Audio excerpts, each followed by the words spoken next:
Series Grand Finals. After today, one player in every region will be able to hold the Axe of Champions high. The hype is here. We are excited, and we cannot wait to get into things. If you're joining us at Party Royale, what's up, everybody? Thanks for having us. We're here to have a good time, watch some cool Fortnite action, and of course, don't forget to use your favorite emotes. Throw the grenades around, purple, orange, whatever your favorite color is. We'll have a great time. With that being said, I'm your host, Zeke, joining us here on the Analyst. Mute your mic. We got Bala TW. Guys, I mean, the hype is so real right now. I mean, I'm between hyped, excited, and every other amazing, awesome word because we've been watching along with these guys playing the FNCS solos for so many weeks, and right now, this weekend, today, it's the finale. Yeah, it could be more exciting because grand finals for FNCS always means that we get some very, very exciting competitive Fortnite action, and we're going to bring the energy, we're going to bring the fire, and I know these players are too. Oh, man, of course, we are going to get into the show, but first, very quickly, do not forget, we are tuning into all things EU. We are going to take a break, and then later on, we'll be back to wrap up NA East on the day. With that being said, let's take a look at the format itself. Yesterday, we saw the Heats break down 100 players, but only the top 25 advance, and now they find themselves here in the Grand Finals. Yes, Heats, these were happening yesterday. Now it's the 100 best players, all the way from the thousands, hundreds of thousands that's played, 6 final matches, 1 FNCS champion per region, and this is the format that breaks everything down. Yeah, if you're unfamiliar, you get placement, or you get points for placement, you get points for elimination. 14 points total for placing highest, for achieving that victory royale, and that will matter so much over all of everything, but you've got to find the balance. You've got to find some eliminations because that is kind of some guaranteed points every time you pick one up. And the placements, well, you got to see how it is. It's very difficult to actually accrue these in a competitive game. That's right, man. 100 of the very best will clash and battle it out. Now, of course, what's on the line here? The Axe of Champions will be that trophy that they can take into game and let the others in the lobby recognize them as a champion, but also take a look at your prizing breakdown here. $80,000 for first place. And of course, everyone that has made it this far will walk away with something, which is awesome to see. And I mean, even if they were to place, say, last, you still have to recognize these are 100 of the best players in EU. Make sure to recognize them for their skill. Here is an overall breakdown of EU. $800,000 available there, and then NA East, which we will be back for later. And don't forget, we have other regions breaking down there as well, which we will take a look at in a moment. But real quick, guys, I gotta talk about something that's near and dear to my heart, and that's Batman. Genius comes in many forms. Whether you're dangerously funny, creating havoc with wild plants, or flooding the island with your best intentions, it often comes along with a companion, madness. Become everyone's nemesis with the Last Laugh bundle featuring the Joker, Poison Ivy, Midas Rex, matching cosmetics, and 1,000 V-Bucks. You can pre-order the bundle through your favorite retailers, and it will be available on November 17th. So definitely check out the blog for all the details. And if you can't wait for more DC characters, Harley Quinn, Catwoman, and my personal favorite Batman will be back in the item shop for a limited time. Get their cosmetic sets before they disappear into the night. And of course, let's not forget Joyride has hit the game, and we will not be seeing vehicles in the competitive playlist, so just keep that in mind as we are watching. Now guys, I did kind of touch on it just a moment ago. We do have those other regions that are facing off. We should probably check in with OCE and see how things are going. Yeah, I think we should for sure because the competition over there was a preview of everybody else. These guys got the first taste of the Grand Finals action, and if you watched last night, it was certainly nice. And we got to award our first Axe of Champions. Yep, the axe was given out all the way towards the winner, and this man's going to be having that pickaxe to use towards the entire next season. It's going to be awesome to see. The winner of OCE overall was, of course, Jinx, RNG, Jinxie Fishy, and total points of 75, the Oceanic champion. What a run that he had above the rest. Yeah, it was ridiculous. And this man was contested, too. For yours unfamiliar with what that means off spawn, when he dropped, there was somebody fighting him, which means that it's very difficult to do what he did. But 75 points. And something else to note about Jinx, this is a man of stature, somebody who has won the previous FNCS. So he was already holding on to that Axe of Champion. He gets to maintain going into this season. Winners stay winning because as well, from second place all the way down to 10th, very familiar names. Refalse, Asfit, Rax, Worthy all the way up to second, Zore, Leia, Moose, Link at 7th, and then Fresh at 6th, who's playing so phenomenally over during the day. Had some help as well from chat, as well as Arab coaching him throughout the entire process. Past that, too, on the second pace of Oceania, 11th down to 20th place. It is the same names we keep seeing, but look how close it was overall. Look at the prize money these guys got broken down. 40 points down to 36. Mountain holding 11th. RBK, I don't know, which is Volks holding down all the way to the 20th slot. Such a close competition, and this is going to be a nice identifier here as we get ready for EU. I mean, watch these point thresholds. Look at how close that is. We will more than likely see this in EU unless someone decides to break away. With that being said, though, Asia also has a champion. Fram, number 1, holding down that number 1 spot, 47 points. No victory royales, but 11 elimination and an average placement of 25th. That in itself is a statement to be made, and now he will hold the Axe of Champions high. But it was so close, Zeke. Look at the eliminations, 11 for him over 6 games. That is slightly under 2 elims. And you know what? It counts. Everything matters. Tiebreakers certainly do in this case. 3 people tied for points at first place. That is ridiculous. Unheard of. Haruhiko coming in second, and Peter Pan. Unfortunately, these guys fell with the tiebreaker of eliminations. Fram will win the Asia region. Still, another tiebreaker back-to-back, 44 points, 4 ways through, from 3rd all the way down to 7th place. That is insane to see. Still, that story continues on the second page. Asia was so close, so competitive. And as you mentioned, Bala, every elimination did indeed matter. Once again, Rizart down to Riru from 11th to 13th place. They were tied. You go all the way down to 18th to 20th.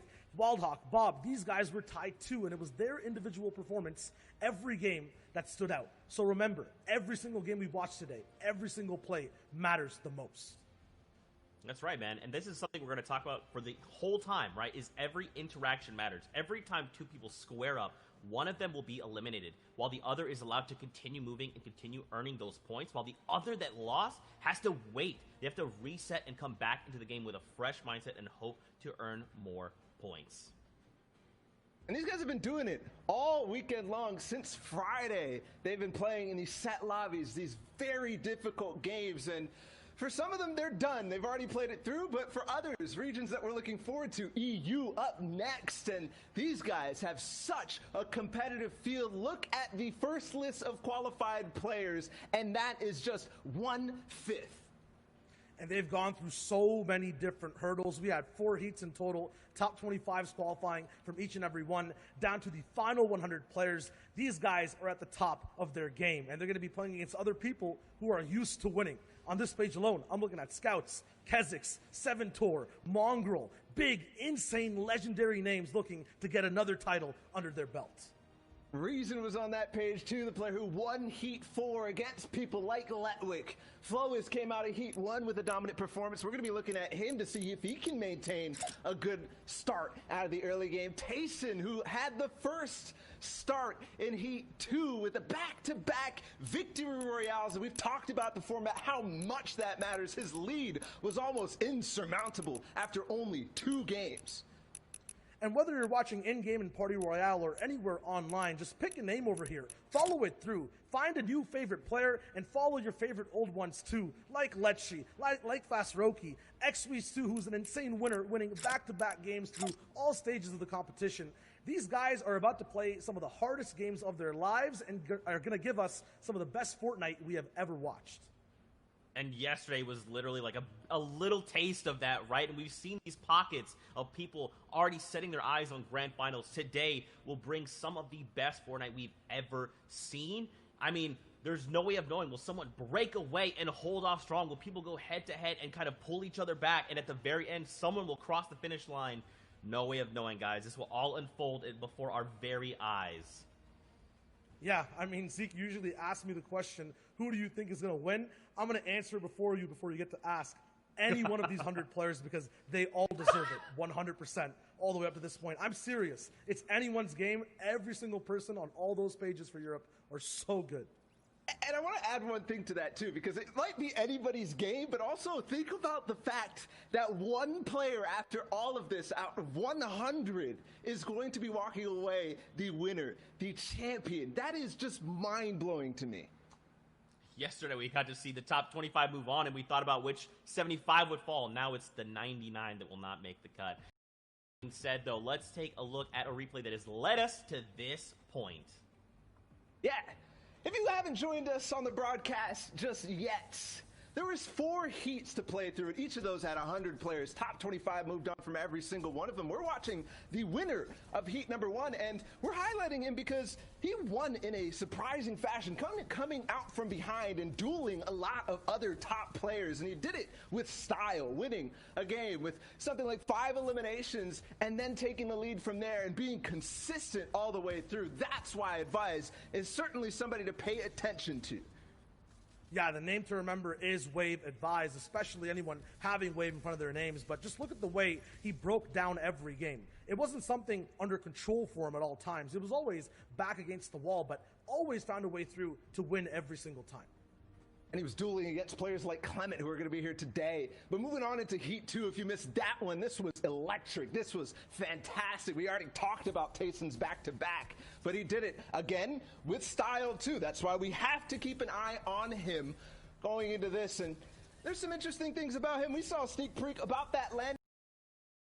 FNCS Invitational Solos champion came from his duo partner, Janice. And Janice is playing today too, so these guys will have to face off against each other at the same drop spot in the same end games, and it's unpredictable as to what will actually end up breaking down. There's another player too in that heat. It was Kinzel. They ended up dueling. Also somebody who came out of Steamy Stack, so we'll have to keep that in mind. But moving into Heat 3, this is something that caught a lot of people by surprise. Why? Because Xweez, while he has been pretty consistent overall, his placements in FNCS and other tournaments like that, nobody expected what he did throughout the qualifiers. Nobody expected a second place on day 3, into a first place on day 4, into a first place in the heat yesterday. The most surprising performance by far, absolutely, and the most impressive in style. XP's always puts himself into positions where he can show his flair, show his aim, and give us a good insight to what shots he likes to take. All these shots always culminate to a win. Just look how fast he is past edits, landing the bullets that he needs to land to be able to get eliminations and then win games close range, 4 people back to back, and he did this in multiple games.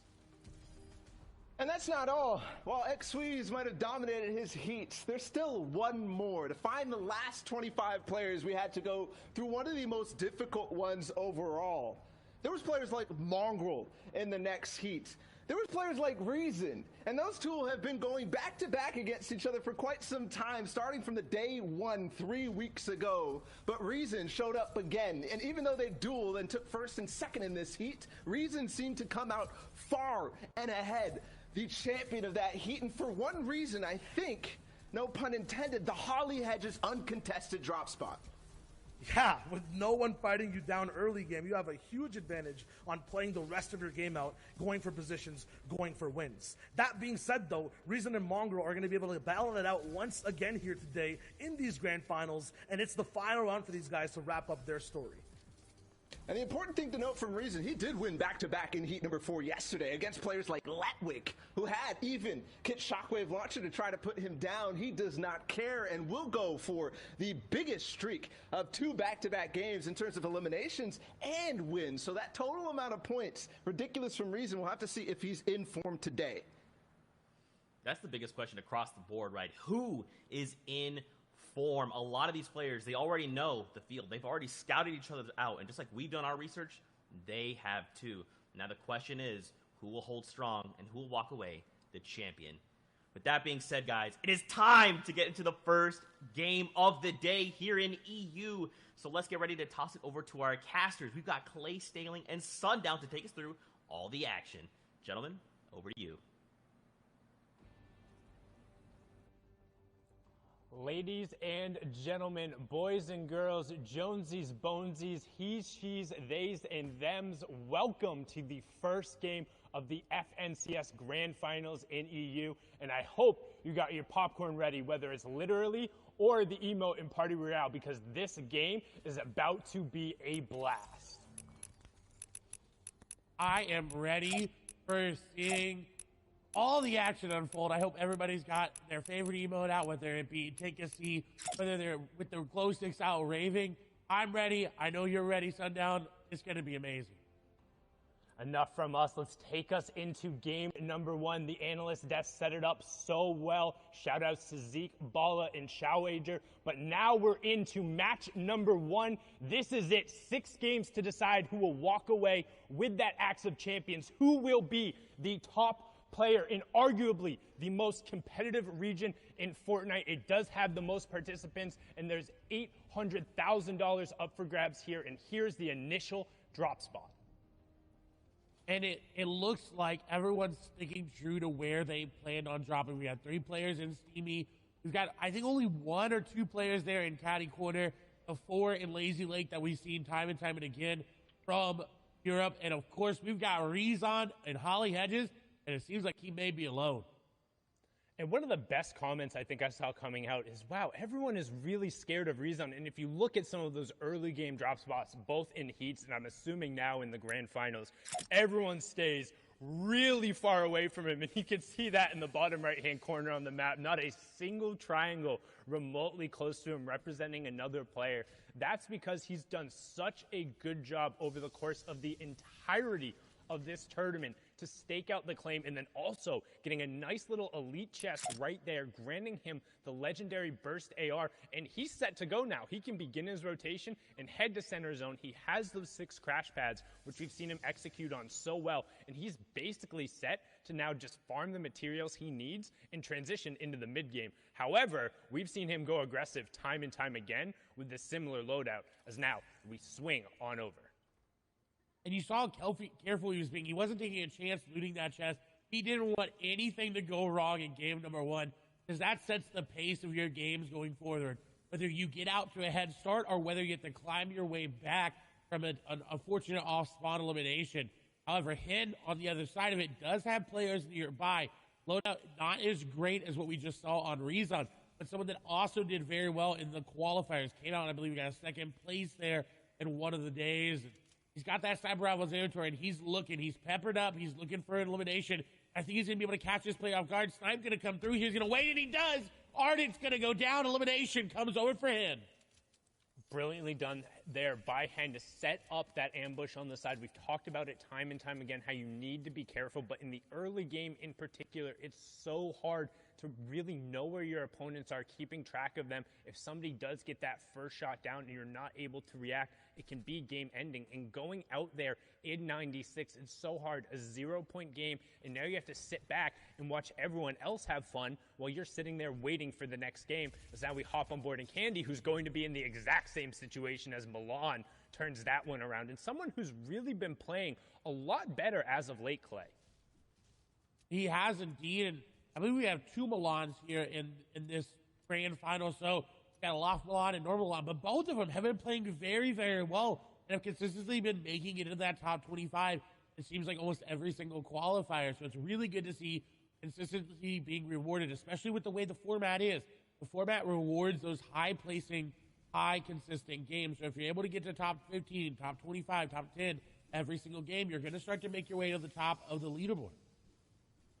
And that's what the goal is for the end. We talked about so much yesterday how it's, hey, top 25 is all that matters. Well, here, everyone wants to be number 1. You have to walk away with that top spot. It's a solos competition if you want the grand prize in the Axe of Champions and all the clout that comes with saying, hey, I am the best player in my region after the weeks of qualifiers and then coming down to this. And Mr. X, who had a beautiful run yesterday to even get him here. The miracle back-to-back-to-back eliminations, but now under pressure from Rifle, going to get in directly on top of him, but sticking straight to the AR spray. He didn't have a shotgun. That's what we talk about. Those early game fights, he just had the assault rifle and the SMG, opting to stick with the AR, and I think that might have been the wrong call, as the SMG could have offered him slightly more damage in that situation, but Rifle comes through and punishes it. And it was such a close call. That Siphon was just the difference maker once that elimination came through. You see now on another engagement, it's between Wolfies and Maestro. Maestro running off this side on the front foot. The pedal is down. Maestro wants to just continue to push down. Shots go through. He's going to break through the wall. And Wolfies is going to go down. That was a huge pickup there from Maestro Wolfies, who was the second-place finisher in the duos of the World Cup. We've seen him play so aggressively, the young player from the UK, but when he's put on the back foot, it can be a little bit challenging there. Maestro did come through, got dropped down to 48 HP, but don't forget, in arena and tournament settings, there is that siphon enabled. That means when you eliminate an opponent, you will get either 50 HP or 50 shield back, depending on which one you end up needing. It prioritizes health first, and then they will also drop all of their materials, all of their loot, and an additional 150 materials, so an extra 15 builds that you can go over and sweep up. That ends up being really key, particularly in the mid and the late game now, as we're on board here with a Ventex who takes 2 really big shots and is put on the back foot. He is, but luckily enough for him, Crash does not have any shield pop. Now, it's not going to be as good as he is going to be finding time to get those minis in that big shield pop. And Intel over there needs to find an aggressive push into the box and needs to catch him off guard. If Ventex is not able to get this medkit off, this does not look well for them. But it seems like the medkit will be popped, so he does get back to fighting HP. Under 50 HP is enough to withstand some shots. As Krez is now on the back foot, that's exactly what he needed to do. He needed to turn that defense that he was waiting on into that offensive moment. And now Krez is in a very bad situation. 6 builds remaining, no HP to really work with. He's going to have to hit a really big charge shot there. Dana coming through, not going to connect on these shots. He goes to the box, but Krez hits the shot, and that's another elimination for him. And you talked about it. He needed to hit that big charge shot, holding it up and punishing the player. And particularly when you see 2 players box to box fighting with charged shotguns, it's really difficult if you're not able to get that finishing blow right away, like No Luck Nebby does there, finding Kira to close out the fight, because you can have. Oh, Nebby, what?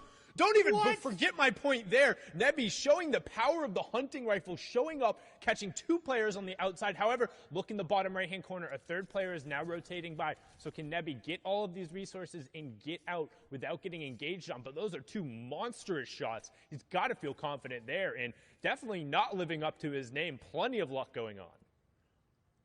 And you took the words from my mouth. Nebby with an amazing aim there, just getting what he needed to get started. However, someone who is not having amazing luck is Janus right now. 134 effective HP. It means he fought either off spawn on rotation. Now he is going into the orchard, which does allow these campfires and the apples that drop that give you 5 HP per consume. So he's going to be in a good spot. He's able to really farm up. But Janus drops Steamy stacks. And look at his metal count. It was only 97.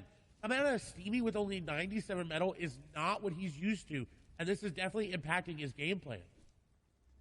Yeah, and it's going to be tough there. Also, tons of players will know where he is, stoking that campfire, putting off the smoke signal.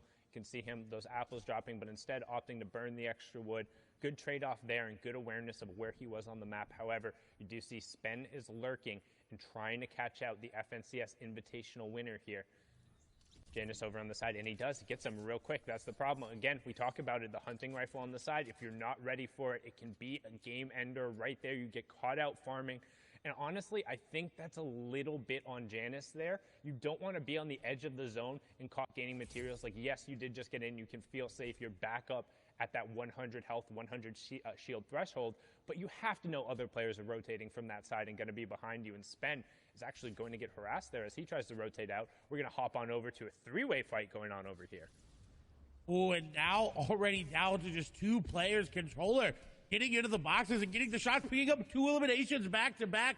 Flecken gonna fall there, and these are what you need to do in solos. You need to get into the box and you need to finish the eliminations quickly, because like we saw, if you come and you fight and you box fight and you build fight, and more people are going to come and they're going to realize that, and you are going to fall. So very good play there from Controller. And so far, it's been the story of the third party. You hear players talk about it all the time, whether it's your friend or your favorite streamer. That third party is the extra player who comes in. So if you're taking a 1v1 and then somebody else rotating by says, oh, you guys are preoccupied. First, we saw Nebby picking up the 2 shots there, and then Controller closing it out with that epic tactical shotgun. Going to be on board here with Ovation Orion.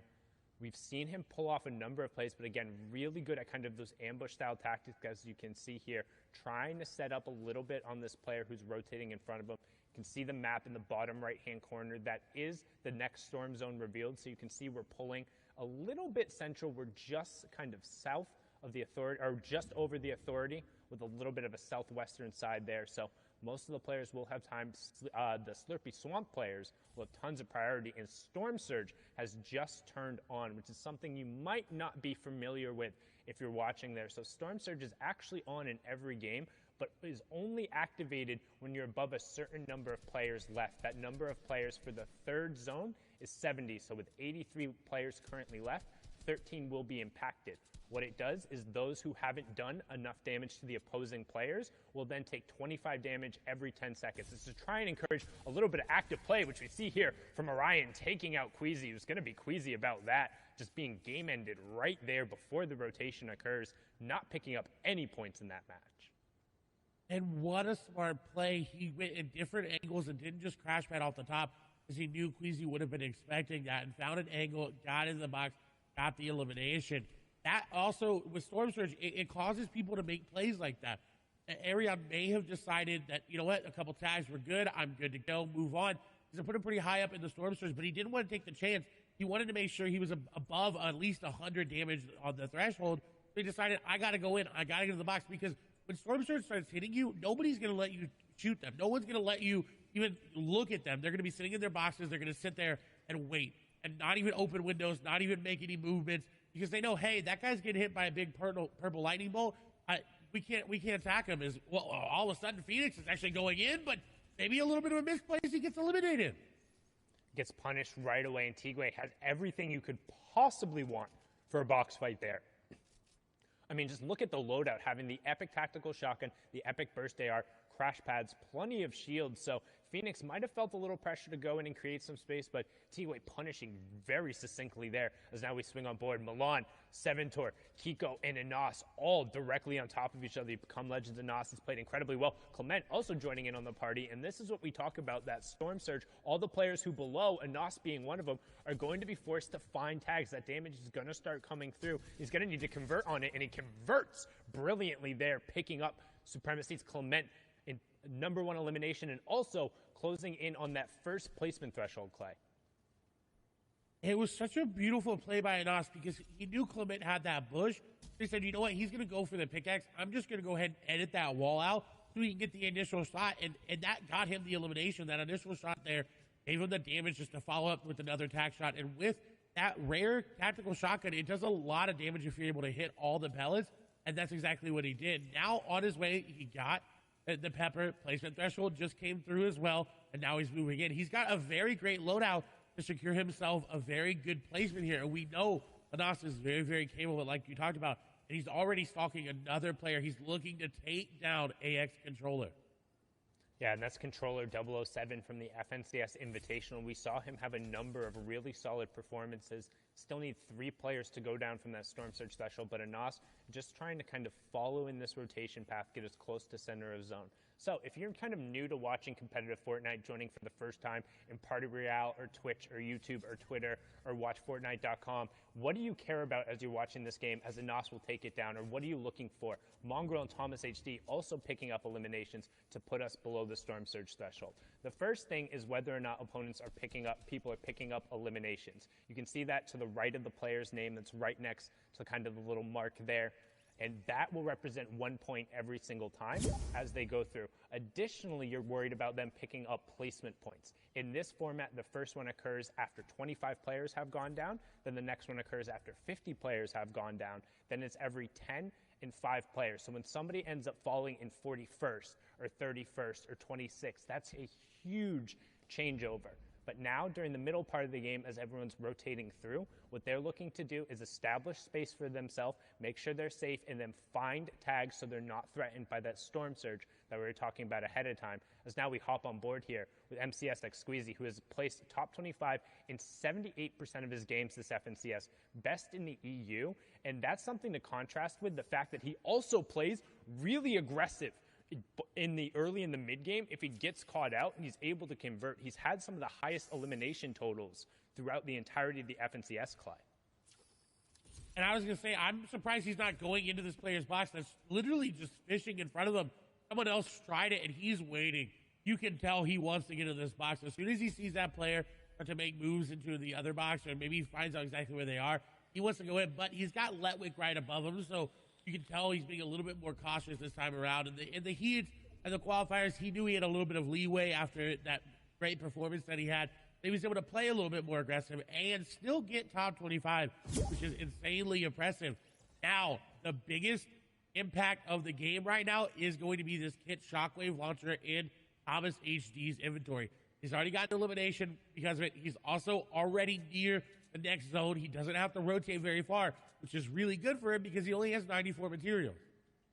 He only has 94 materials, and he's right by the priority on high zone. This is the 4th zone, which means it's the last safe zone that's completely inside the current safe zone. After that, the 5th one will be the half in, half out, which kind of signals the transition into the end game as Thomas helps end Sebi's game there. He's going to be sent back and have to queue up after that, and Thomas hits him with a favorite emote. Hey, if you got that emote and you're in Party Royale, mimic it right now. Let Thomas know you're with him and sending him the aid because he has a really good shot to ride this game out with where he's positioned, because after the 4th zone, you don't want to head super central. So all of a sudden, if that half in, half out zone pulls to the south and is on this high ground, and he has all the shockwave launcher plus a launch pad plus the mythic charge shotgun, it's going to be really difficult to force him out of a priority position. He's going to be somebody to watch over the course of this game who's going to impact the other players around him. And he's already doing that just with his AR. He impacted Sebi. He's going to take down passive. And this is very, very good for him because he doesn't have to go too aggressive to get these eliminations. They're kind of being handed to him here as he's just taking a grasp of his surroundings, looking at every possible angle and getting eliminations. And speaking of that, Mr. Savage going to pick up an elimination there onto for Strokey. Yeah, and you can see that action kind of being driven as players are forced to rotate in and start to get priority position, because it's not only just about being safe here, it's about establishing yourself for the next rotation, because that half in, half out is so important in terms of priority. But right now, Reason is 5 below the damage threshold. So once this zone clears, he'll start ticking. You want to keep an eye on the top left and then the bottom right-hand corner. That number will need to drop down to 50 players before Storm Surge turns off. And if anybody we're watching is below the threshold, they'll start taking that 25 damage every 10 seconds. And Reason just able to get himself above it with a nice tag there, and he's starting to get aggressive. We talk about the utility of the crash pads. We saw it in the package beforehand in Ball and Child. Talked about how good he can be aggressive on the low ground, and he gets Heatsy there, which is a huge elimination as well, because he pulled that half in, half out zone we talked about.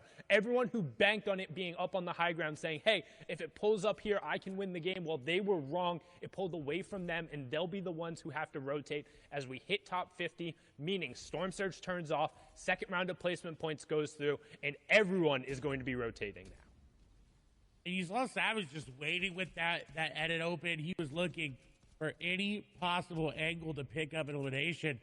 Lois as well. He's kind of fashioned himself a little bit of a base here that's got these pyramids edited in a nice way so we can see down on players rotating. And this is where you want to be. If you do pull half in, half out, you want to be looking for players. You don't want to be exposed because obviously that you could get sniped like Flois might do here. Some people, Mongrel picks up an elimination as well, so he's still here in this game and still fighting as well. As Flois is trying to snipe somebody out of the sky and was not able to hit it, but a valiant effort. Valiant effort, but just a little wide. Might have given him a haircut, but not going to connect.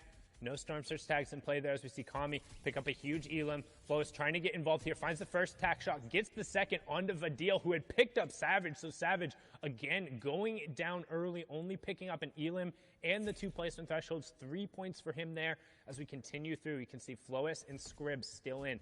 Keelix as well. Skite, one of the now veterans, and they call them boomers in the lobby. 3 players in EU are 20 years old, and that is the oldest players who are in the match. But Skite has been around and qualified for nearly every one of these finals. But we're hopping on board here with Quartz Froggy, who had an absurd, just absolutely gross run in heat number 2 to qualify himself. Pushed himself, I believe it was like, I think it was like 19 or 20 points in the final game to get here. But so far, quiet on the day. No eliminations, but a decent loadout as we now transition into those fully moving zones, which means all the safe zones are outside, completely away from the current one, and everyone is going to have to move if they want to avoid that storm damage. And luckily for him, it seems like it's pulling towards him, so he doesn't have to invest those crash pads right away. He can look for eliminations, as you see sitting in the cone, allows him that opportunity to find these rotations as well. You see just bouncing away through the crash pads, doesn't have to worry about it. Squeeze is going to fall there in the feed.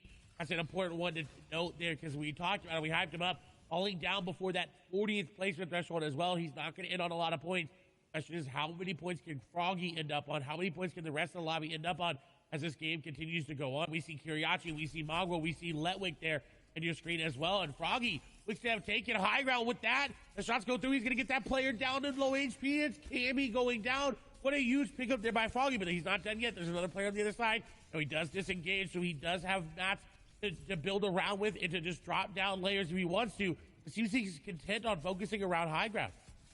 Yeah, and Benji and Hen also picking up a pair of elims there in the feed as we close in on the next placement threshold. It'll be top 30, and then every 5 players going down. Storm Surge will turn off his top 30, and we're closing in on it. There it is. Scouts picking up a pair to make sure he gets there. That's 80.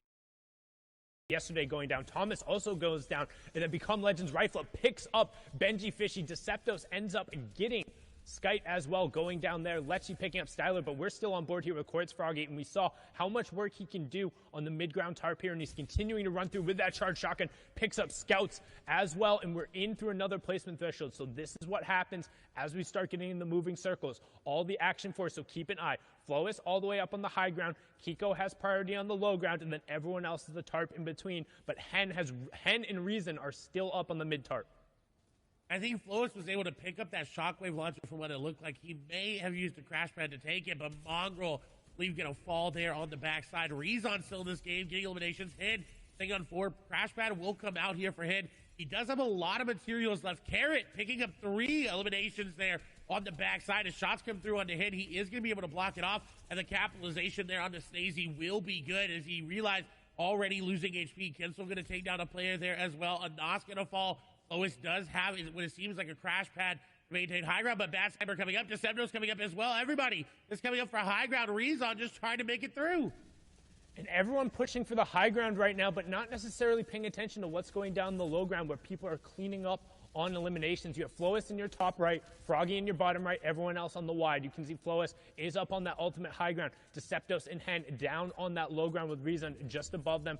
Froggy waiting for his opportunity, but keep an eye on the number of builds because we're getting down to the final one. Flois going to pick up an elimination there, and he's doing a really good job at just maintaining that high ground control as we're closing in on our top 5. One more player will go down, and then it's all about getting to the top 3. Boom, we have it. Letwick, Bad Sniper, Froggy, Hen, and Flois, top 5 in game number 1.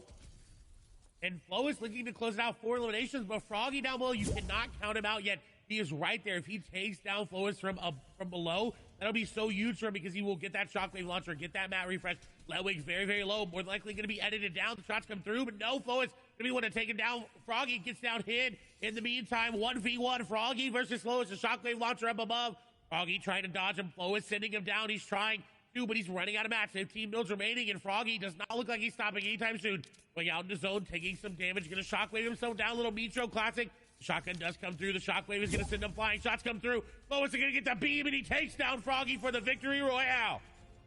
Really, really good job from Flois executing on the top-down push with the mythic weaponry, but more importantly, showing the versatility of that shockwave launcher, launching himself down and then finding a gap to launch the opponent out, tracking him, and picking it up with the AR. Match number 1 is done. Fury Flois taking home the victory royale, but we'll see where the leaderboard shakes out. We're going to toss it back on over to Zeke, Shio, and Balo. Man, a strong start here in EU, really coming out with a nice flow. Flois finding himself the victory royale. Guys, this final fight between Froggy and Flois, both players walk into that 1v1 with 5 eliminations. The elim and the victory royale is going to be that 4-point swing. This is gonna be a good tone setting for the rest of the competition. we saw it in every region, right? 1 point matters, and that's a 4-point difference for that win and the elim. The coolest thing, though, to me was the versatility for Flois and how he was playing every single engagement differently and using his entire kit to be able to hold first overall in Europe right now. 6 eliminations, 20 points, and that victory royale. Yeah, but there's also other people lurking near too, and with only the first game, don't forget there's 6. People are starting to establish themselves. I see Hen in 3rd place right now with 15 points, a sign that he could actually be on that hot streak. Hen, a very hot and cold player. Letwick, though, played significantly well yesterday, and he's there again in towards the top placements, and also with a couple elims to put himself in 4th place, but Kinzel too. And then the rest of this, I think, is kind of maybe a little different than what we might expect in towards the end of the day. You have Carrot, you had Deceptos, you had a Nas. I mean, there are some of these guys who have the potential to win for sure, but I don't know if that's quite it yet. Yeah, I think at the top, I mean, obviously this is such a strong start. 20 points for Flois. Now, he's off the line, but he needs to take that next step and turn this into a full-on sprint toward the end. Is this the momentum he needs to do this, though? Yeah, I mean, for all the people over here, that's the same kind of question, right? And if you haven't seen the standings leaderboard before, the eliminations are the total overall over the 6 games we're playing, as well as the points. And that's a combination of the placement and elims these guys have. So Lecce got 5 points of placement that game in 22nd place, and 2 eliminations. That's 1 point each. But for these guys, they're kind of sitting at 30th place. They don't have to go for a top 25 anymore. No one has to go for top 50. Everyone here is focused on that win, and they're just slightly behind. Still, though, really hot off the gate. Yeah, there's a lot of different things that people have to figure out on this first game. There are a lot of things and changes to what people might have been expecting. The plan, Zeke, you talked earlier about how these guys are all starting to do their research and whatnot. It shifts a little bit in grand finals. People start to make decisions and play with the mind a little bit of each other to, force things that you might not be comfortable with. A lot of that is going to dictate that drop spot, right? And how that could, I mean, we're talking about 100 of the very best in the world. If I'm going somewhere and my peer is going somewhere that I'm used to playing with and against, that is going to dictate my play and theirs. I mean, it always starts from the early game, right? Just in general, the entire tournament, from game number 1, your mentality is set in if you do well, if you do bad, and now everyone has different expectations. If you're like Flois, you're at the top spot. You guys mentioned it. Now it's a game of endurance, of holding it and not faltering when things go bad.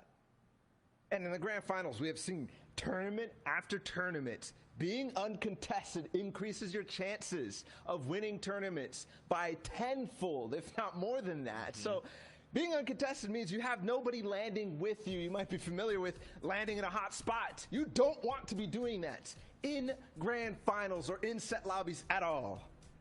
Yeah, the opposite of that is contested when someone is there. And Mr. Savage and Noah Riley are side by side at the yacht on the northern side of the map. 2 other big names all the way at Slippery Swamp, Kiriachi and then Benji Fishy. Noah Riley was not supposed to go to the yacht with Mr. Savage. Mr. Savage had thought that he had done enough to force nobody to land with him throughout the heats. But you know what changes now for Benji is that Noah was going to be landing in the same main building. And of course, Noah did not want to do that challenge. One of the best players in the world at off-spawn fighting did not want to challenge Benji whatsoever. He'll leave what success he had throughout the qualifiers to end up going against Mr. Savage? I mean, now it's going to be even harder, I think, for Noah Riley all the way up at the yacht. For Benji, even freer. But how did that look in game number 1, right? We're talking about these names, and we missed one of the biggest ones from the first game, Flois, who ended up getting the Shockwave loot. Didn't start with it, though. He was at the Orchard. And a big difference from what we've seen for Flo is because usually it is the Shockwave loot that he's going for in the early game. That's why he got to this spot, but it doesn't matter. He'll grab it anyways, and he's even contested the Orchard. So all I said, Zeke, about being contested, reducing your chances of winning in grand finals kind of shifts when you see what Flois just did, and it doesn't matter where you land. You could always stumble across Kit's Shockwave launcher. And this is kind of like talking about the quality of the players we're seeing, right? Like, yes, of course, we have mythic items to play around, but for someone like Flois, it's like if he's going to walk up and he's going to take a fight and eliminate you, and that loot's just going to be put in his hands, it's like, okay, I'm already good. I'm already at a 10. You're just giving me that loot and now making me an 11. Yeah, and also to think about other people who usually have that opportunity to make it through. There was a lot of the big names. I mean, Janice fell off spawn, which you did not expect for him landing at Steamy Stacks with two players who play kind of passively in that. He got sniped. There was also a number of different people who fell in the mid game. Yeah, I mean, the big thing and the number one word for all these players right now is momentum, right? Flo is finding that shockwave launcher, gives them a bunch. Janice getting taken out, as Bala just mentioned, stops the momentum overall, right? So in game number 2, these guys have to find a way to rev their engines faster and then get ahead of everyone else with momentum. Oh, man, a lot of momentum here to start the day. Now, guys, I do want to continue, but I'm getting word the games are ready. So let's get ready to hop into game number 2 here of the Fortnite Champion Series in Europe. Let's see if the action continues. Sundown, Clay, let's send it back your way. Thank you so much, Zeke, Shio, and Bala. And I mean, I'm just so excited to see, because I'm a personal fan, or like I'm a advocate for the fact that game 1 is a nice way to set the tone, but you really get an idea of how the leaderboard and how the lobbies are going to play after game 2, because particularly with solos, it's about consistency and who's able to turn over a performance from one game to the next and continue it rolling. And you're really able to see that going down in the second match. And into the third as well. If you're able to bounce back in that third and you really, really submit yourself at the top, you got a chance in that 4th, 5th, and 6th game to really turn online. Benji, somebody who definitely needs to turn online, but Savage is going to go down to Noah Riley in the feed. So the contestant happened, and Savage unfortunately falling. Looks like Benji is trying to take down Kiriachi in the time being. Yeah, Benji trying to set up one of those ambushes here on the side. You can see him trying to pick up Kiriachi as he's going right for those slurp jugs. He is going to find the initial burst shots there, opting not to use that sniper rifle and instead closing the gap on him as fast as possible. We'll see if he's able to get it. White tags coming through, using the tac shotgun and the high rate of fire to push through the box. And well done, Benji. We talked about the contestant over there, and he says, 0 out of 10 for the effort. The Russian judge doesn't even give him a point. Benji taking it down there, and that's 2 elims right off of the start for him there. You can see in the bottom left-hand corner, the 2 most contested areas are Rig and Salty Springs, each with 5+ players right now. So a lot of space being pushed out, and it's interesting to see 5 players in Salty. I mean, effectively, you're all taking one house of loot and saying, I hope this is enough. Yeah, I don't know why 5 players are there. And I think it has to do something with Rezon. He scared everybody away from Holly, Hedges, anybody that normally landed in that path. I said, no, I'm just going to go try my chance at Salty there. As we are now over to the Fortia, this is Mongrel, and he's been dropping here for a while. We know that. But he does not have Ocean's Burst AR and Ocean's Bottomless Chug Jug. Someone else may have snagged it from him, and with his aim and with what he can do with it, that Mythic Burst AR is so good here from him. It looks like he's not going to need it now, as he's going to get some tags going into this fight. That player going to have to back out. Mongo, though, not going to let him do it. He's got to be careful. He is running out of AR ammo, but he says, you know what? Who needs an AR? I got a shotgun and a crash pad. I'm going into the box. He is going to miss the jump a little bit, almost deploying a crash pad there, but the continued pressure that he's keeping up is trying to keep this player from going any higher. And it's Smudge just trying to get away. He's got a little sliver of HP, but Mongo going to get in the box and do that Mongo classic and get the elimination. And he had to resolve that fight right away, because even picking that up with the additional match drop now only has 52 materials. And while he is in the zone, since it did pull towards that south side, he's going to need to find it. And with so many other players around this area, it's going to be really hard to max out quickly. But now let's hop on board with our match number 1 winner. As you can see, the format in the right-hand side, each elimination being worth a point. You can see once you get into that top 10, you'll have 8 placement points going through, all the way up to 14 for first. Then you can see 11 through 15th is 7, 16 through 20th is 6. It's the intervals of 5, then the intervals of 10, and of course, you get that point after the first 25 players have gone down. So still plenty of players who need to drop here, which generally is a little slower from EU. You'll typically see a little more aggression going on. However, as you get further and further on into tournaments, the stakes and the players become that much more difficult to fight against, and it's really hard to confidently take an early fight, as we have Rax and the Costa Rican Sebi in a battle over here. Ooh, and Rax on the back foot already. Now, this is that weather station just above Caddy. Asemi going in. The shots are going to go through. He's going to get the initial damage, and he's going to follow up with the AR. The crouch spam, and it's going to pay off for him. The elimination comes through, but now the question posed for Semi is, can he go get Hit's loot? Can he go get the shockwave launcher and that charged shotgun, or will he settle for some of the vault loot? And generally, that's the goal. It's to go through, get whatever you can from the weather station, resolve a fight there, and then head down and hopefully pick up the remnants of whatever happened at Caddy Corner. But now we're going to swing on over to Authority, where we have Letwick. We're in match number 1. He was able to steal away that mythic glider grapple gun and just kind of rotate out. But now, match number 2, you can see Hardfind over on the side, and Hardfind looking to set up a trap and a bait, and we've seen this before a number of times, particularly around that vault area where there are some areas you can't build. Players look to have just an immediate drop, but Letwick is set up really well in terms of his close quarters combat. Just having that epic SMG as well as the tactical shotgun and a legendary pistol means he has 3 really high rate of fire weapons that give him plenty of abilities to just spam and pressure Hardfind, who's going to be looking for an ambush here in a second. But right now, both players just farming up. And it seems like they're respecting each other's areas of this Authority. They kind of know, hey, he's going to be over here. I can tell by how he's looted. I know Letwick's going to be in this side because I know how he looted from Hardfind's perspective. But what's concerning about this is the players that are around. Carrot is there as well. You got 2 other players on the side. But Letwick is playing this very well. He's hitting some things, and then he's standing still. Because that's how the Henchmen act. If they walk around, sometimes they'll hit stuff that's in their way, and then they'll stand still as you see one moving there. On the other side, we've got Wolfies, who's in a fight against some Marauders. Hopefully he's able to get out of those. The Marauders are very, very potent. They shoot you, they throw things at you, and they just will try to eliminate you at all costs. And they've got very, very good aim, especially with that hunting rifle there in the inventory of the Deadeye Marauder. Wolfies is pretty low, but he's got Ardent pretty low as well, 150 HP. Now the Marauders are coming in here. The third party this fight. Sometimes the third party does not always have to be an actual player.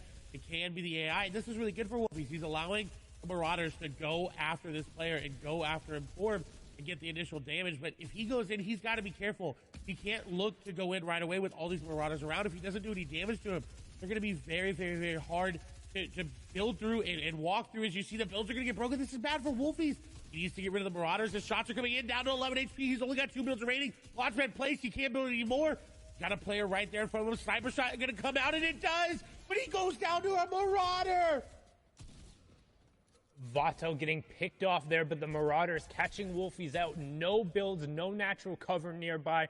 Ardent soaking most of the aggression. Him opting to go down. Ardent will clean up all of that. So good heads-up plays by Wolfies to pick up the snipe, but the Marauders ultimately enacting their revenge there. And it can be so difficult when you get caught out by them, particularly in the open. The builds that will target those and will try and take them out.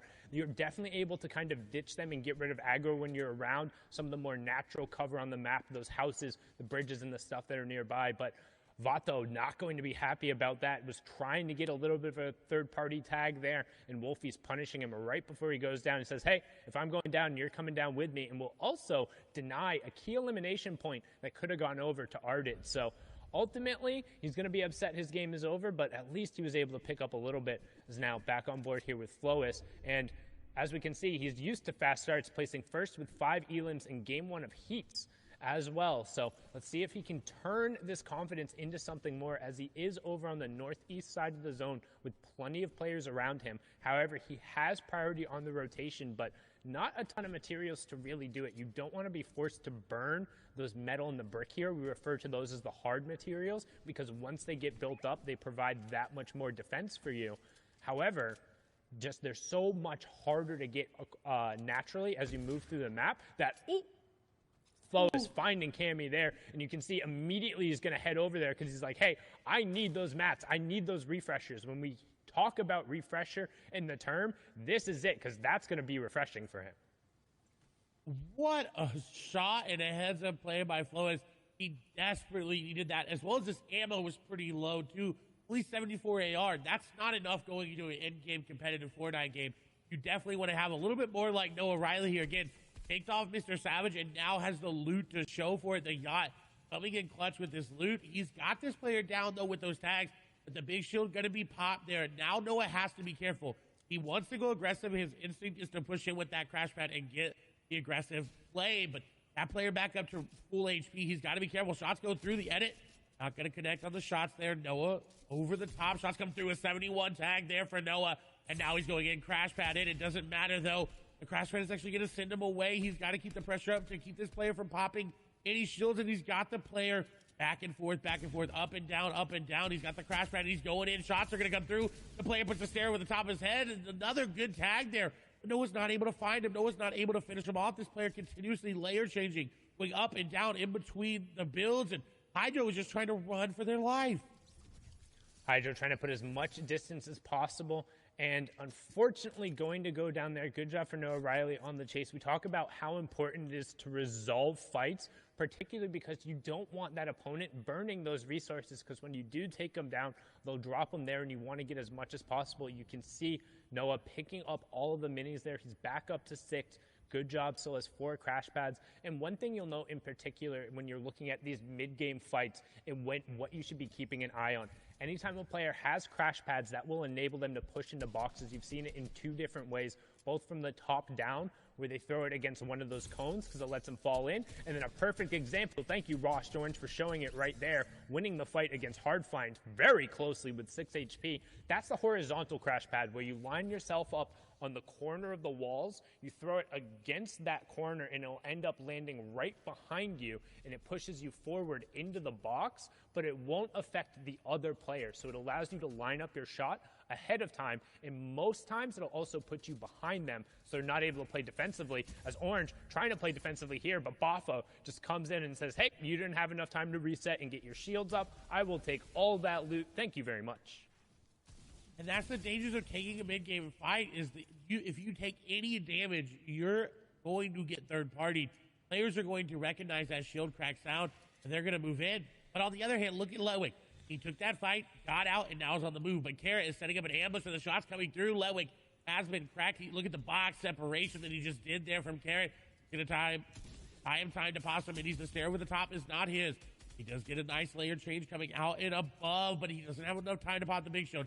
He's just looking to try to pop another mini, and he does get it off for a shot. He needs to put the pressure back on to Carrot, because if not, then he's just going to keep running around, and Carrot's finally going to be able to get a shot on him. And Carrot decides, you know what? Not worth my time, not worth my materials, not worth my HP. I'm going to disengage. I'm 50-50 on that. It felt like if Carrot had kind of kept pressing, he might have been able to pick up Letwick, particularly because, look at Letwick there, only 20 total builds coming out, but that also means if you are able to take him down, you're not going to necessarily get that much back. You'd only get the 35 total, and it's really not going to be that beneficial unless you're able to rotate cleanly off of it. Both have the crash pads, but now you can see fight going on here between Diablo and NXS Z-Andy. Z-Andy on the back foot here, and Diablo trying to push forward. Somebody we've seen had the capability of playing aggressively. He is above that Storm Surge threshold, so just trying to hunt this player and doing a good job of keeping Z-Andy on the back foot. Does get the cone replaced, owns both, edits back under. Z-Andy able to replace that stay there, so Diablo just going to reset for a second, make sure he's still back up at near that 100-100 threshold, and then Z-Andy going to go down. So good job making sure he picked that one up. Z-Andy was below that Storm Surge threshold. Diablo will see that coming through. The Storm Surge will tick that over. So that's what we talk about right now. You can see on the right-hand side, Diablo is currently 130 damage above. Z-Andy was below, which means he takes that 25 damage every 10 seconds. And it also signals to Diablo, hey, I can just tag this guy up and then wait, because any damage he does for to that player, as long as they go down within a minute, he will still get credit for that elimination. He will still get the point, then he can go over and safely pick up that loot. That is another aspect of competitive Fortnite that everyone has to think about. That Storm Surge, it plays a factor into so many of these players' games. Sometimes they forget about it because they're pumping, they're rolling, they got their mats, they got their ammo, they got their builds, they're in zone, and then they're like, wait, I didn't tag anybody this game. I got to look for tags. Frenzy Fishy on the other side above, and a good amount above. If you're about 100 to 150 above, you're looking at a good spot. As shots come through, he's going to take advantage and find swaps with one AR shot. That is what you needed. We saw Thomas H. do that in the first game. Just find any sort of elimination that you can, far away or up close. Don't even have to risk yourself getting tagged up for it. Beautiful elimination. Yeah, but you notice how he's doing that behind a cone and editing a single wall. That's to avoid all of those hunting rifle headshots that we've seen come out time and time again. You don't want to get a game ender looking for some of those tags to make sure you're safe.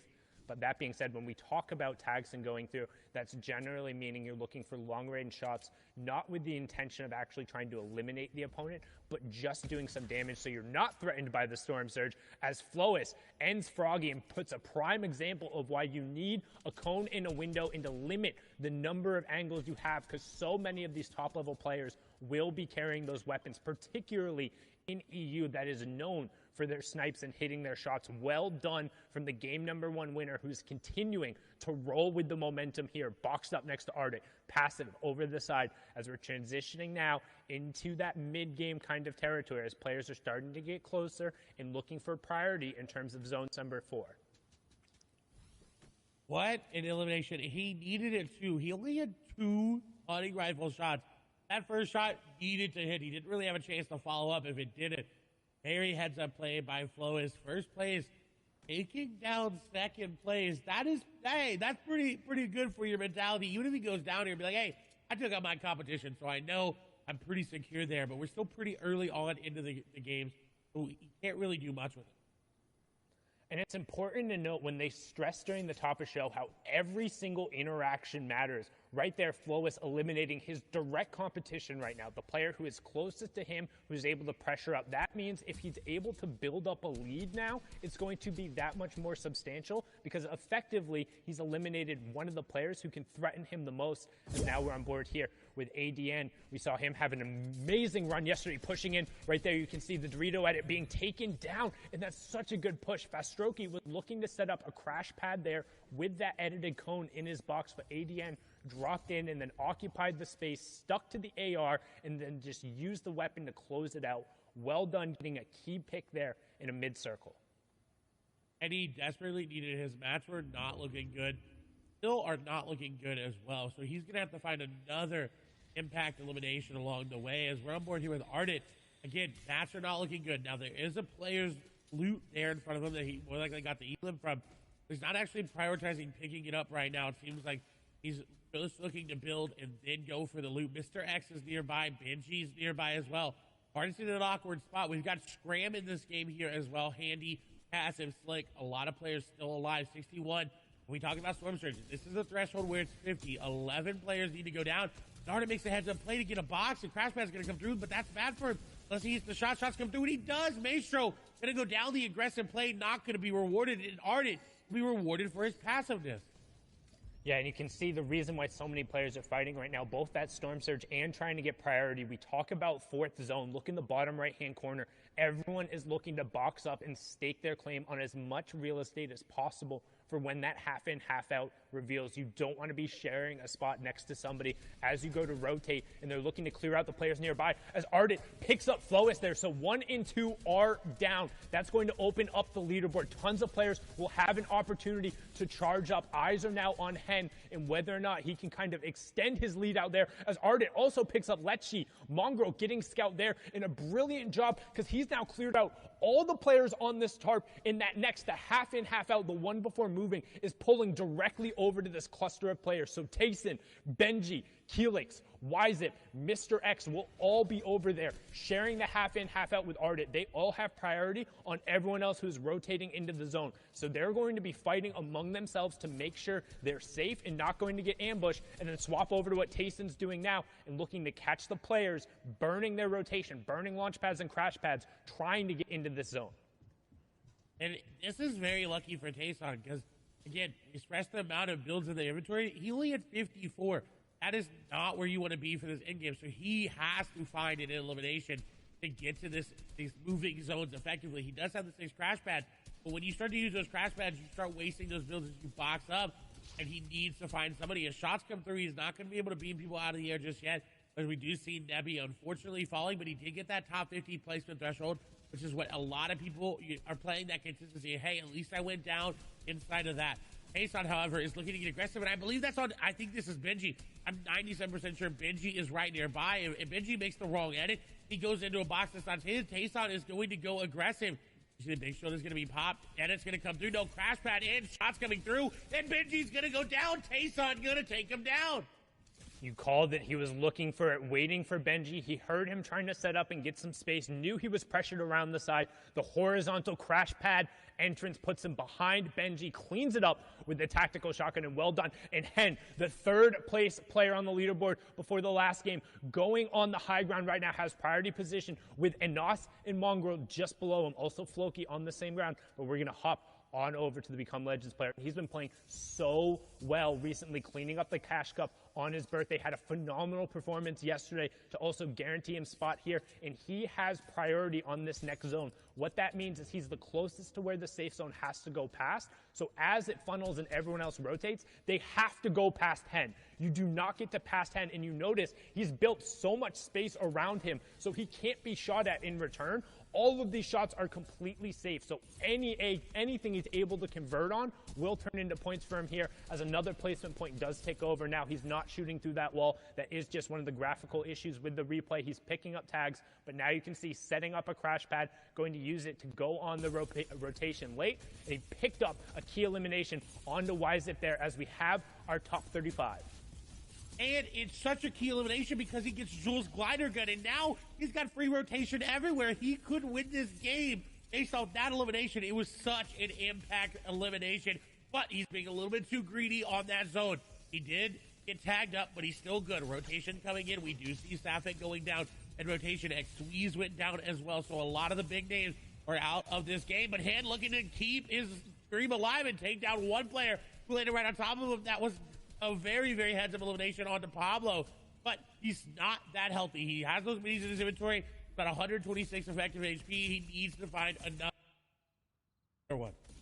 He needs to find the outside. He can't be in this cluster. It's really weird to take the grapple gun and then immediately go into the middle because you don't really have the ability to utilize it, and that's what we're looking for, getting towards the outside of the zone so he has more options there. Anas, teammate up on the high ground there, but this is the solos competition, just playing for the same org. You have Gamers Origin, Deceptos there on the middle as we tick over top 25. Another point going through. Anas running through the high ground. Reason still in the match, and you can see Deceptos picks up Ardit there as top 20 ticks over. Another point going through, and right as I say his name, Reason ends up going down. This is looking like a Become Legends top 15 right now, as they have 3 or 4 players still up, but Deceptos trying to find the space, finding a good job, tarping his way through and making sure that he owns all of the builds on this level as we close in on top 15. Bad Sniper missing out on a key placement point, and Deceptos looking to try and find a pick on this Crash Pad player, doing a good job to deny the rotation, finds a tag, but not able to necessarily convert it. So many shots, but no elimination coming through, and he has to find that.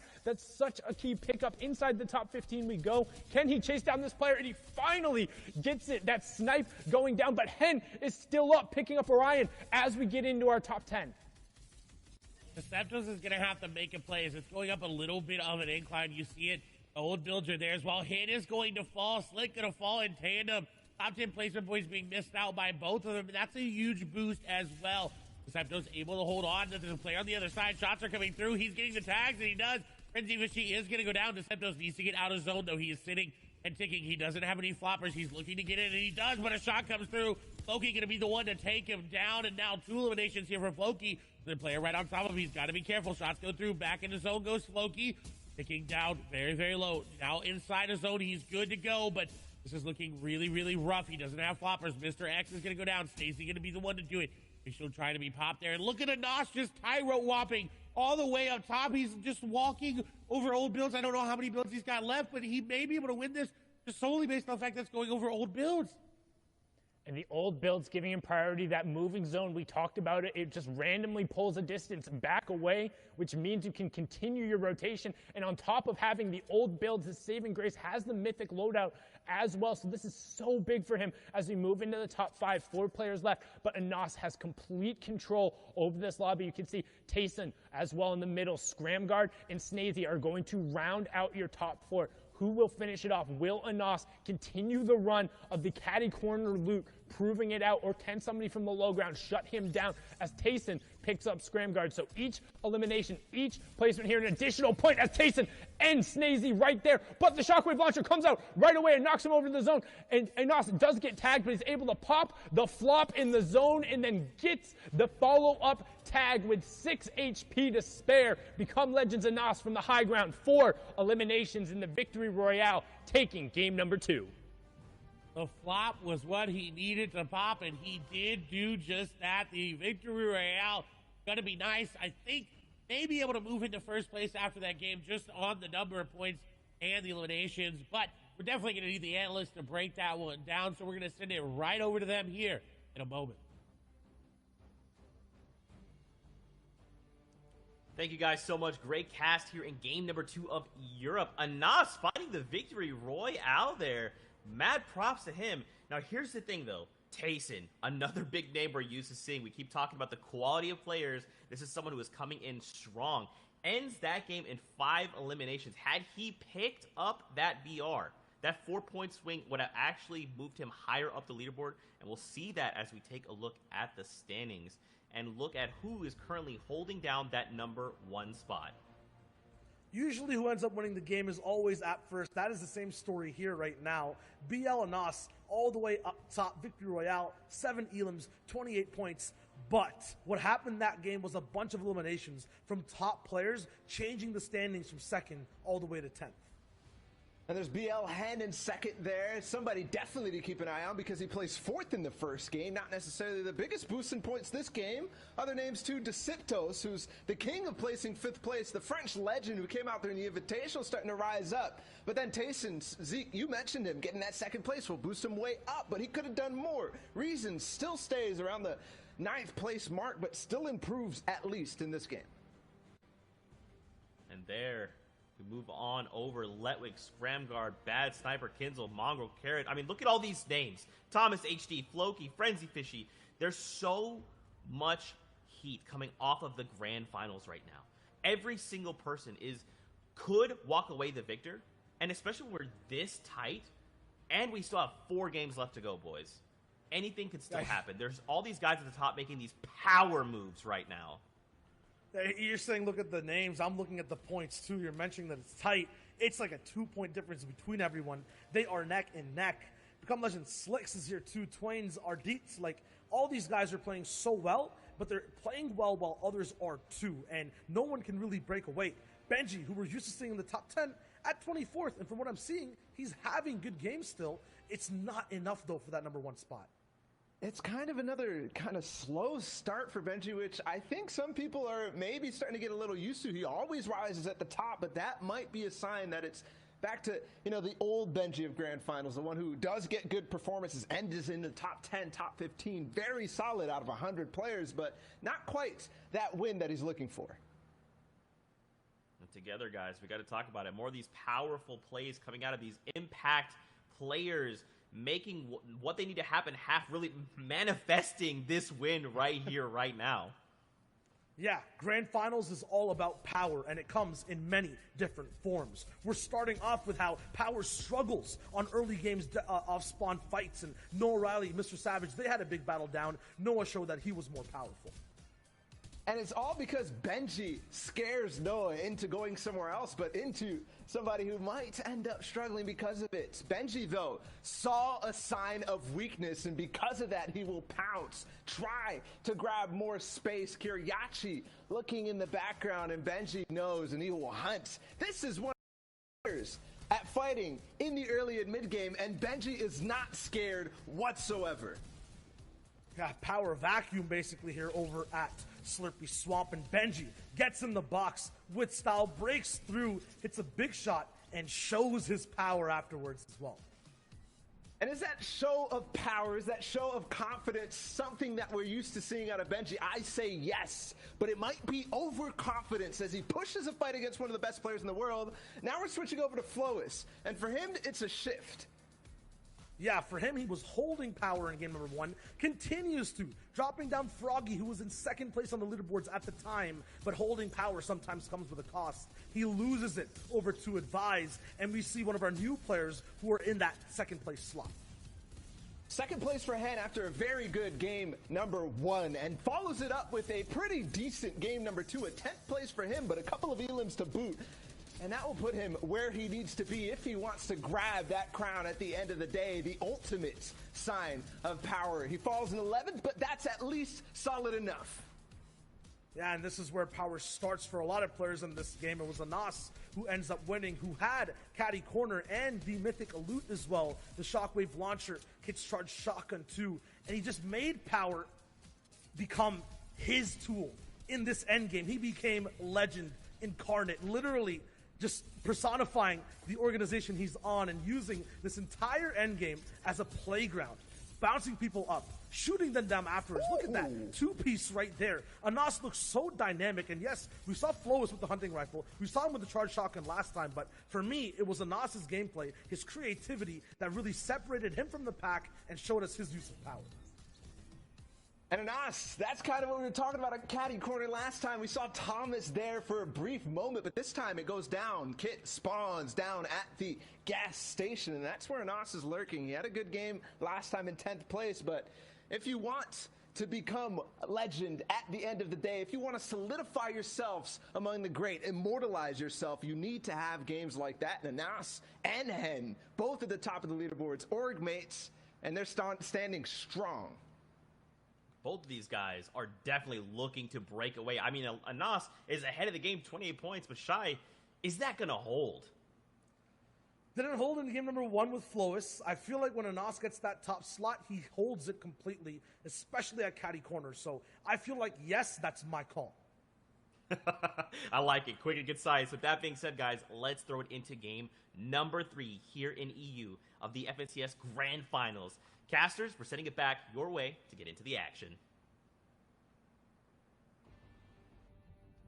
Thank you so much, Zeke, Shio, and Bala. Insightful as always, and everyone is looking to become a legend, but right now the Become Legends players occupying first and second. And if you're just joining us, welcome. My name is Sundown, joined here by the fantastic, as always, Clay Stelling. This is match number 3, the halfway point of the EU FNCS Solos Grand Final. And if you're watching at Party Royale and you just dropped in, hit one of those telephone booths, the changing stations. Make sure you get your favorite outfit on, then head on over to the main stage, catch the action out, and you can see where everyone's dropping right now. And if you notice, the yacht only has one player on it, so I'm interested to see who that player is. Is it Savage? Is it Noah Riley, who came out on top? And of course, who's going to come out of Caddy Corner on top? That is always a question in all of these players' minds. Right now you can see cutting over the top of the lake, but switching over to Anas, who's landing over towards the weather station side on Caddy. You can see looking to figure out if he's going to be able to go through, pick up any amount of that loot, drop down into this area, see what's going on. As of right now, it doesn't look like he's actually going to have a contestant in, but you can see also a number of players off and over just to the southwest of him. So right now, first shot coming out, we talked about those early hunting rifle tags, but not quite going to find it again. Anas, game number 2 winner, current first place right now. And he's in a very good spot to keep that first place, but Hen right behind him. We've got to keep our eye on that elimination feed for that come up as well. If Hen, only 3 points behind, is able to make a play to start to make the ground up, is Vadil going to get some nice shots there. The Doug Splashers, though, are going to get that player up. The nice edit is going to drop the player down. The edit around as well. He's got him boxed up, but the fish is going to escape as Vadil looking to crash pad on in, using the jump there. He's actually not going to go in. He's going to take the wall and the cone up top. And that was so smart to outplay Advise there. Well done picking up Advise there. We talked about kind of the different types of crash pads and then the variations you're able to use. Him jumping up prevented him from falling in. So then when Advise went to exit, the situation got picked up, and now over to Slurpy Swamp. We watched this fight happen last time. Benji aggressively pushed Kiriachi, saying, no splitting going on here. This is my side. But Kiriachi now looking to be the predator instead of the prey and closing in on Benji as he's hitting these slurp barrels. So wants to kind of resolve this beforehand. And now box to box, how do 2 of the best players in the world close out this box fight? Do they look to take each other on, or are they just kind of trying to disengage the situation? Right now Benji's saying, hey, I need more mats if we're going to go toe to toe. He disengaged perfectly, got up and is out. I also want to point out 35 of the current players also competed in the FNCS Invitational Finals. So they've been here before. They've been in this grand finals. They know what to do, especially these two players on the screen right now. As Kiriachi is going to take some damage there from Benji, who is keeping that pressure up with that rare tactical shotgun, and now looking to find a creative way inside. Kiriachi actually went up and around the shots going through, exchanging high ground and exchanging shots. As Benji takes a nice tag there on Kiriachi. He still has yet to take any damage himself. Kiriachi is still pushing. This is exactly what we expect from him. And Benji baiting him to drop down. Kiriachi was ready. The back and forth going in favor of Benji right now. Kiriachi keeping the pressure up. Benji going to get tagged up a lot there because he couldn't build the floor. He's trying to pickaxe for that code as the edits come through. Benji going through old builds. This is really good. But once you reset that metal, it's very, very weak. And it's easy to hit. But he's put some distance in between him, Kiriachi, and Dolmenia Snipe. I was about to say, Dolmenia Snipe, hearing the action going on, wants to take a peek inside, but he very well knows who's there, and I'm not sure you want to jump on into that pond. Don't want to get boxed like a fish between those two. It's more like getting boxed between two sharks, a rock in a hard place. Pick which one and who's who, because Benji, right now, just again, looks like he's done enough to fend off Kiriachi. You say, how long are we going to do this for? How long are we going to burn mats and just sit here and force each other back? Because both of these players are good enough to hold the other off, or at least make them pay for it if you don't get that initial ambush off of the start, which is why you now see Kiriachi kind of backing up a little bit, making sure he gets some mats before heading back in towards Benji again, looking to potentially respark this engagement. And I'm not surprised from Kiriachi. He is very, very aggressive, but we'll have to see if that turns out in any of their favors as Seventor now being aggressive onto Diablo. Diablo going to get the initial shots there.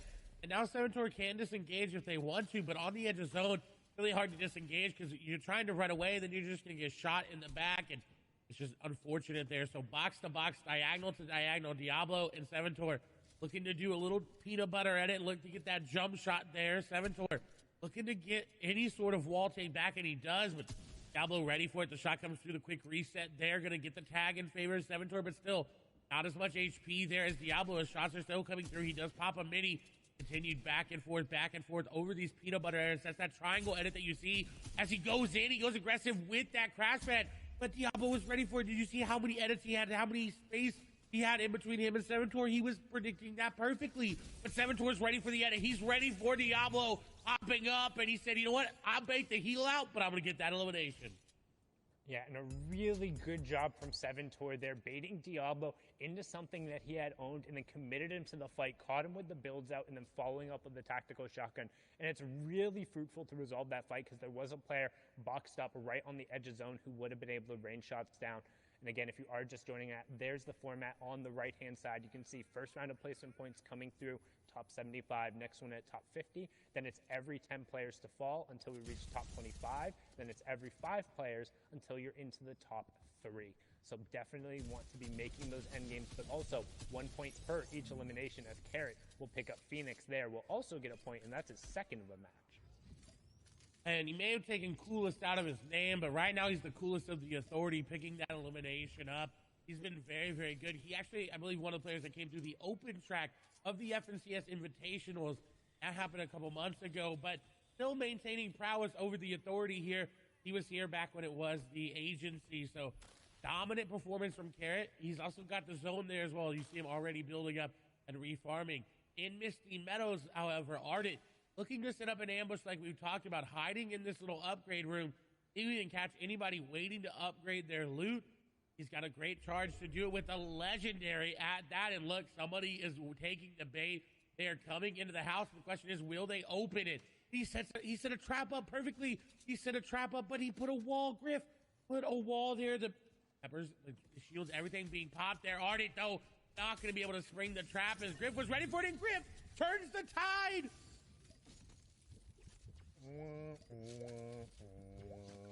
Sometimes you set the trap and the bait, but turns out you are the bait and you don't reel in what you want.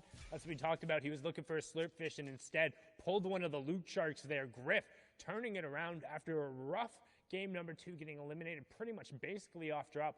Ardent trying to spring a little bit of an ambush there, but instead going down. So good job on Griff. And we saw also had a very, very, very impressive run in order to make the qualifier here, but now on board with the 11's Tayson a player who we saw be super successful in the heats yesterday. The problem is he hasn't necessarily really converted it today. We've consistently seen him towards the top. He was actually 7th coming in, so not doing too bad today, but probably also a little bit outside in terms of the placement that he would be wanting, averaging a top 27 placement and 5 elims total across the 2 games.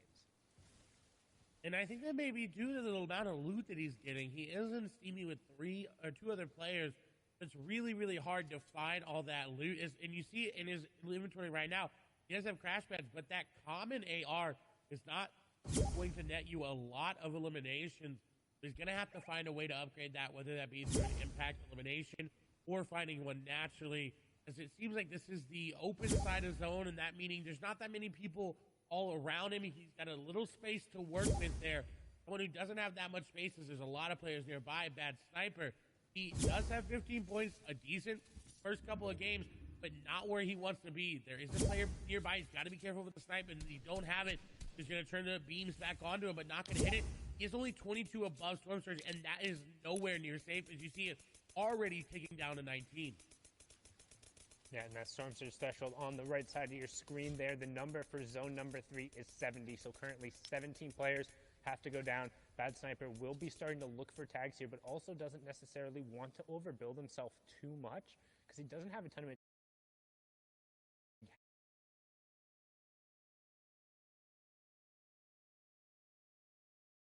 now. Only 4 above. You talked about how kind of that threshold just keeps on ticking, so he's trying to trade some tags out, get himself above. We have Ovation and Ovation Arion and Smudge closing in on him, as well as 2 players already in the zone and coming back, and this is going to be key. And he got it! Huge tags and the Elam coming on to Meta Shrimsy. Super unfortunate, using the crash pads desperately trying to get in zone, but even with those tags, only 62 above. And you can tell he's not happy with it. He's already looking to move into zone and set up for another couple tags because he's going to need it.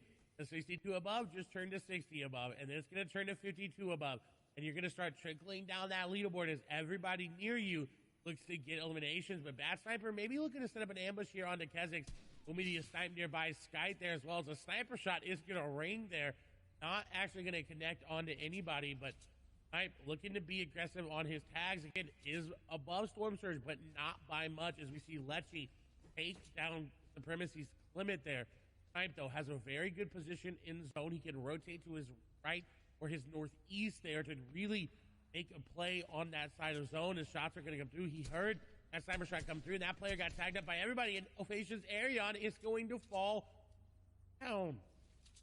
To a single shot going through there, and we talk about it, you miss 100% of the shots you don't take, and it's sometimes worth just throwing the AR bullets over, both for Storm Surge tags, but you might get a little bit of that RNG on your side and pick up the elimination. Somebody else did most of the work, the hunting rifle shot coming through, but he'll be the benefactor there, as Kinzel now is going to put some pressure here onto Flopper Michael. Again, a number of players still under that Storm Surge tag, so you can expect the passive players to push through. Storm Surge will impact the players who have done the least amount of damage to opponents, but Flopper Michael punishing Kinzel there, who was under that pressure, as 4 more players will need to go down before it turns off. Controller 007 picks up Maestro. Gambit's Moaka also goes down, but you can see Flopper Michael also under pressure here. He was the player who had the brilliant crash pad play yesterday. Can he set up another one here and end up converting, as now we're going to swing on over to Anas, get a nice little replay, see what's going on here. Chaining the crash pads, landing directly on top of the player and catching him over on the side. Spen, what are you doing? Cover your back, man. You can't be doing that on the edge of the zone. But Anas pushing himself further out towards the lead. Don't forget, he was in first place with 28 points, now sitting on 30, courtesy of the elimination and the first placement threshold. Very great play from Anas to realize that he was being ambushed here as well. Very quickly got out of the situation. Now Andy looking to be aggressive and looking to push. The shots are still coming through. Anas continues his dominant solo performance. He plays 16 in the solos Evans CS Invitational and 9th in DreamHack. And he's recently been turning online, in these last couple of months. It's been really great to see him come into someone who could become a legend, especially after being picked up by that organization. With this disengage, though, it nets him a lot. He's able to refarm some of this metal as well if he wanted to hit that fence there. Refarm a lot of this wood as well. Benji picking up an elimination is good for him. But Anas he was in a good spot. Now he's getting pinched by these players.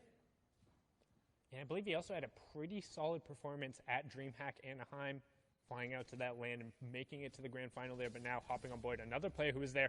Bad Sniper, though, under pressure from Atlantis' Lecce. Trying to get in the box. Bad Sniper disengaging. Does have plenty of shields and floppers if he can make the space, however. Now in the zone, and that's a 2-tick zone that as soon as it passes over and it closes, it's going to go to a 5-tick zone. So Bad Sniper is going to have a lot of the pressure here in terms of having the chug splashes and having the floppers compared to Lecce. Don't know his loadout, but doubt he has as much heals as that, and going to be punished there. Yep, no additional white heals coming out, so the Siphon really beneficial for Bad Sniper there, and he has a relatively clear path to the zone now. You can see on that bottom right-hand corner, only 1 or 2 players who are going to be in his way. And that's always unfortunate, is getting eliminated in zone as you're just trying to rotate through. As Anas doing the same. He's got white heals, but it's only in bandages, and he is popping them this time, but he's got to be careful. This elimination will net him so much. It'll give them loot, and if that player has any white heals as well, it'll be so good as Andy is staying more healthy than Anas. The zone, once it closes, like you said, 5-tick, and now it goes down. Shots are going through between each other, and Andy's got that flopper. He's going to be able just to outlive Anas here unless Anas makes a play, but no, Anas going down, and that's number 1 out of the game. Anas being taken out there, the pressure from the storm, the 5-tick zone. Andy eating all the cabbages, knows exactly where they went, directly into his stomach there. Also has the floppers and the bandages as well. So I'm actually going to argue that he should have used the bandages there and allowed the cabbages to tick himself over the top, but instead going to pop that flopper, going to limit some of his mid-game and later game options there, but opting for safety is now swing on board with reason. Relatively solid performance, was in 9th coming into this game, currently sitting on 18 points, and has a decent loadout for the end game. However, a long rotation he's going to have to make here, Clay. And he has no crash pads and only 1 pepper. He's going to have to get creative with it, whether it be third-partying this site.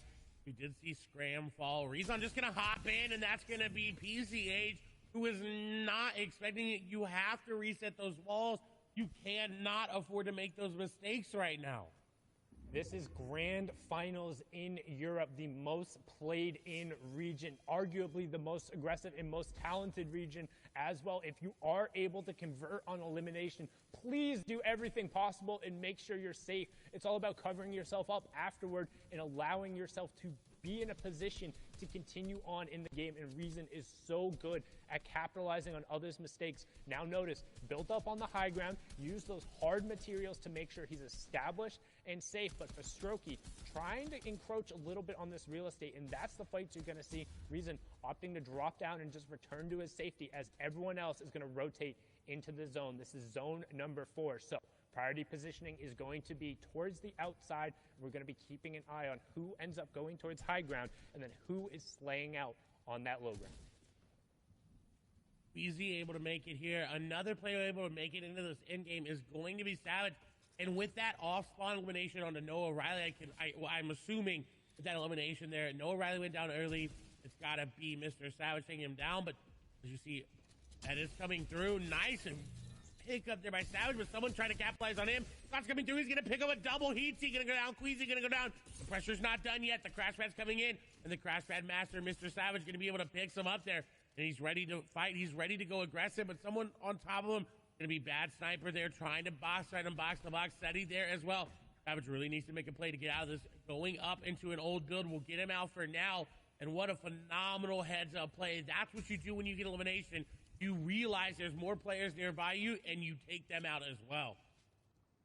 And Exqueezy picking up an Elim there. I believe that was on the Keelix, but we have our top 50. So Storm Surge turning back off, second placement point going over. And don't forget, this is game number 3, so we're about to be at the midway point. This is a fantastic opportunity with a nos down for somebody else to unseat him and become that front runner. And we talk so much about momentum and whether or not you can hang on and whether or not you can get running. And Froggy, a player who thrives on momentum, finding a key Elim there on the backside of the zone, using the launch pad, and then getting in on the priority. Half in, half out, now closing in. After this, it will be all moving zones. So it's all about making sure you're safe, finding rotations, figuring out whether or not you're able to get to that next zone, and then trying to punish players around you who aren't doing it as good as you. Lewick looking to capitalize on someone not paying attention to their wall. You see inside the cone, just sitting there waiting. He could crash pad him. We've seen it before. We saw it go against Benji. There's Hidden. He's going to fall as well. Hidden goes down. What a big elimination there. Another player near the top of the leaderboard going down. Safik falling as well. Lewick is dropping down, though. He knows there's players riding below him, but he wants a piece of the action because he's only got 53 builds.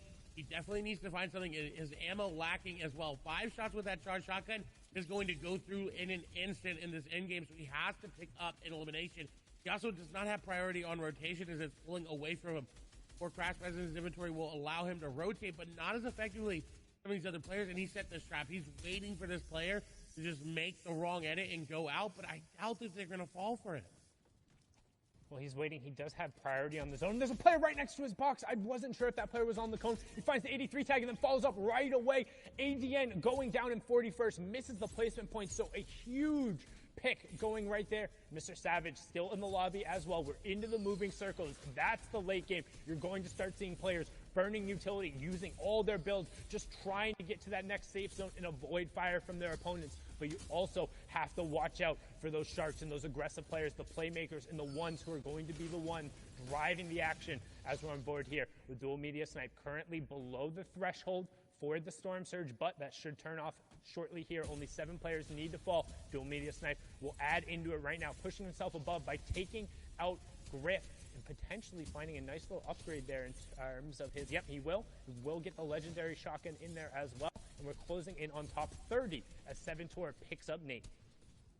And with Snipe's inventory, he has 7 crash pads. This is what you want in this meta. You want to have as many crash pads as you can. As bad Sniper is going to be caught trying to take a shield. Bongo's in this game. Xweez is in this game. Lewick is in this game as well. We have yet to see Savage go down. Flo is in this game here. Rifla as well. 2 eliminations, 79 builds. We'll see if he's going to be able to get any more. Deceptos is also still up. We saw him there on the wide. That was the player who was in third. He should be able to push up as every 5 players will be a placement point. Reason gets ticked over by Frenzy Fishy. Orange takes out Cartoon. 7-Tor gets Sebi, closing in on top 20. That's another point going over as now Rifla looking to add his name to that list of the Become Legends players pushing their way up the leaderboard. But Deceptos picks up Wanloss and Savage picks up Z Andy. So still a who's who of top players left, but that's everyone in the lobby as Thomas HC gets another one. Mongrel picks up an Elam and Rifla ends Mr. X's run. Skype also getting Orange. 2 more players will need to drop before we close in on that top 10 as 7-Tor also gets Mongrel. But the question is, who's on the high ground and is there caddy loot? And right as I say that, Thomas HD with that mythic shockwave launcher. Can we make it? 3 out of 3. Rifla though, bottom right hand corner of your screen. Dual Media Snipe, top right hand. 5 Elams for Snipe, 3 for Rifla. Thomas on the high ground and the wide on your left. And Thomas using it so well, but Rifla is doing just as well as he's being aggressive there on to players of leave. That's going to be a squeeze in the box as he is going to get the elimination there. Thomas may have the high ground right now, but Rifla is putting on a show. Snipe as well, 5 eliminations. Lewick going to get taken down there by Vadil. I'm going to take down another one as they're going up the mountain. He's reloading that shotgun because he's going to need it as crash pads going through. 6 eliminations there for him, 4 for Rifla in the bottom right. Thomas still on the high ground. We're going up a mountain. Keen needs to get up. Otis, Skype, very low HP. Skype's out of builds as well. He's more likely going to take over to the zone as well as Keen. Rifla, very, very healthy. Crash pad up for high ground. Thomas HD going to take it for now. Dual Media Snipe, though, being aggressive. He's going for it. He does not secure it. Thomas HD in zone. Not as healthy as Dual Media Snipe now. Rifla with the RPG, trying to throw it down. Shots coming on through. Chaos. Kane going to go down. Skype going to be the one to do it, so he stayed on through the mountain. The HP wasn't enough, but Snipe with 6 eliminations, player right on the edge of his box. He's going to take down Skype, and now Snipe versus Thomas versus Rifla. There's RPG's going to go through. You may have Kid Shockwave Launcher, but I've got a shotgun for you, says Rifla, as he takes him down. 5 eliminations. Rifla versus Dual Media Snipe on the low ground. RPG, Kid Shockwave Launcher as well. He's got too many things to reload. Will it be enough? Will he be able to do it? Dual Media Snipe in a bad spot, though. Does he have floppers? Does he have anything to make it work? Does he have any builds? Shots go through. Does that build dropping down? Shockwave's not going to be a factor here. RPG going to be used. Rifla concerned on only using that. And I think this may be the key to picking up the victory royale. A lot of builds remaining here for him. This is the game. Snipe is running out. RPG going down. That should be the shot, and it is. He gets the tag, drops down, comes through, and shotgun for the victory royale. And brilliant decision from Rifle, opting to use the actual rocket launcher instead of that mythic shockwave launcher because the zone pulled back over old builds. He needed to destroy them. If you're covered, you're not going to be able to get through. So rather than wasting the rocket ammo, uses the destructive potential, secures the victory royale, and he says to his org mates, it's not about you right now, it's about me. All sees this opportunity. 3 games down, 3 games left. Zeke, Bala, Shio, please let us know what's going on because this is so tense at the top. This is absurd.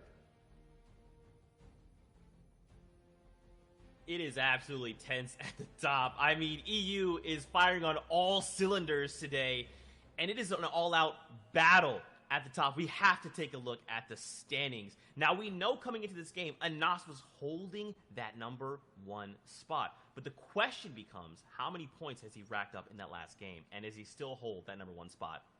I think it's going to be a dead heat at the top. I mean, it's neck and neck for so many different people because we've seen this kind of bounce all around. Everybody wants to be involved in this race. And Deceptos is the one who's all the way in the lead in first place, 32 points, 9 eliminations, and he's playing so well that he doesn't even need a victory royale.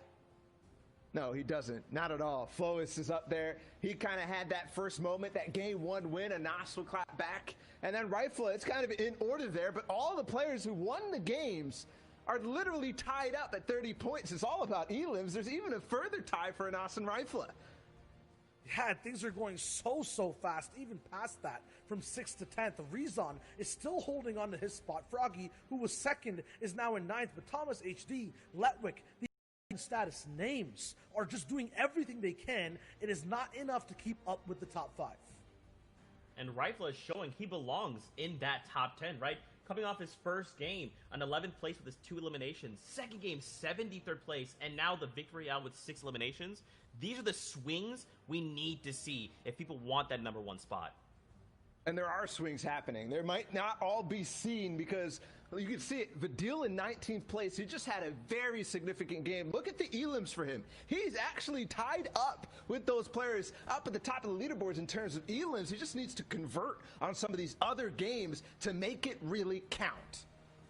Yeah, everyone past the top 10 are still hungry, and if they can't make these end games, just look at the elims for everyone. Carrot, Squeeze, AR Baffo, they're past 5. They're fighting in that mid game, in the early game, doing whatever they can to get points and stay relevant after game 3 in this competition.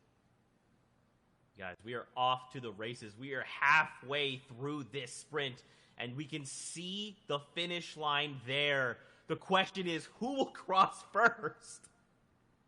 The blocks are off. The starting blocks are completely off. These guys are off to the races, like you said.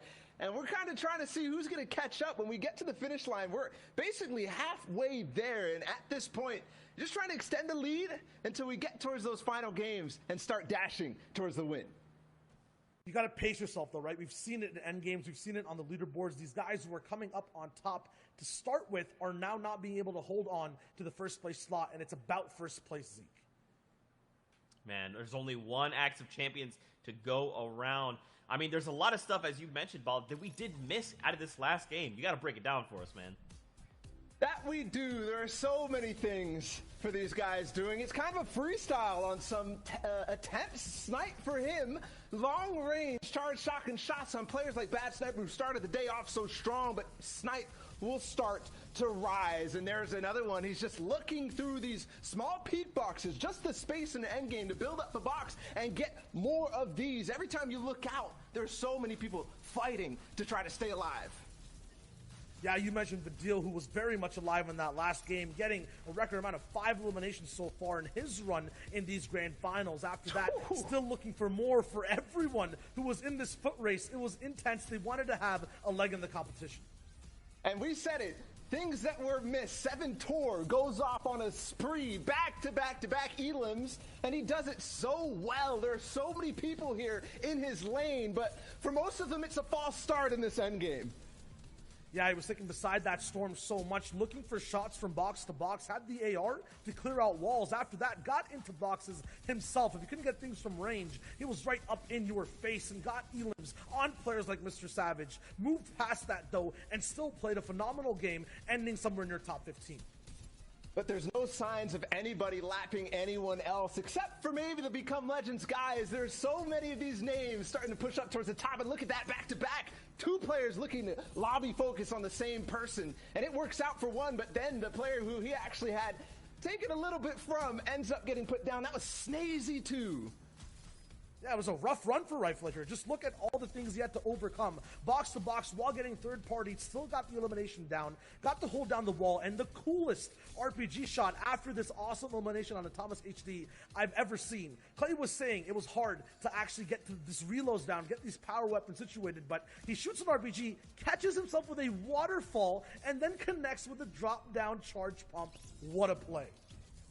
What a shot at the ends. That is ridiculous. We've seen that a number of times from the Caddy launcher players. Kit Shockwave launcher is so good, but in that case, he doesn't opt to use it at all, just relies on his pure instincts. Dude, that's all it takes sometimes. Sundown likes to say it best. Some days you just have to make sure you can hit your shots better than someone else. And for Rifle, that's what we're seeing. He's like, hey, big time to make the moves. It's happening now. Now, guys, as the competition does heat up, we need to cool down. We have 3 games left before we make an FNCS champion. But with that being said, we're going to step away. When we return, we'll have the conclusion from Europe. See you guys in 5.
Hello and welcome back to continued coverage of the FNCS Grand Finals. I'm your host, Zeke. Joining us here on the desk as analysts, we got Shyway, we got Ball at TW.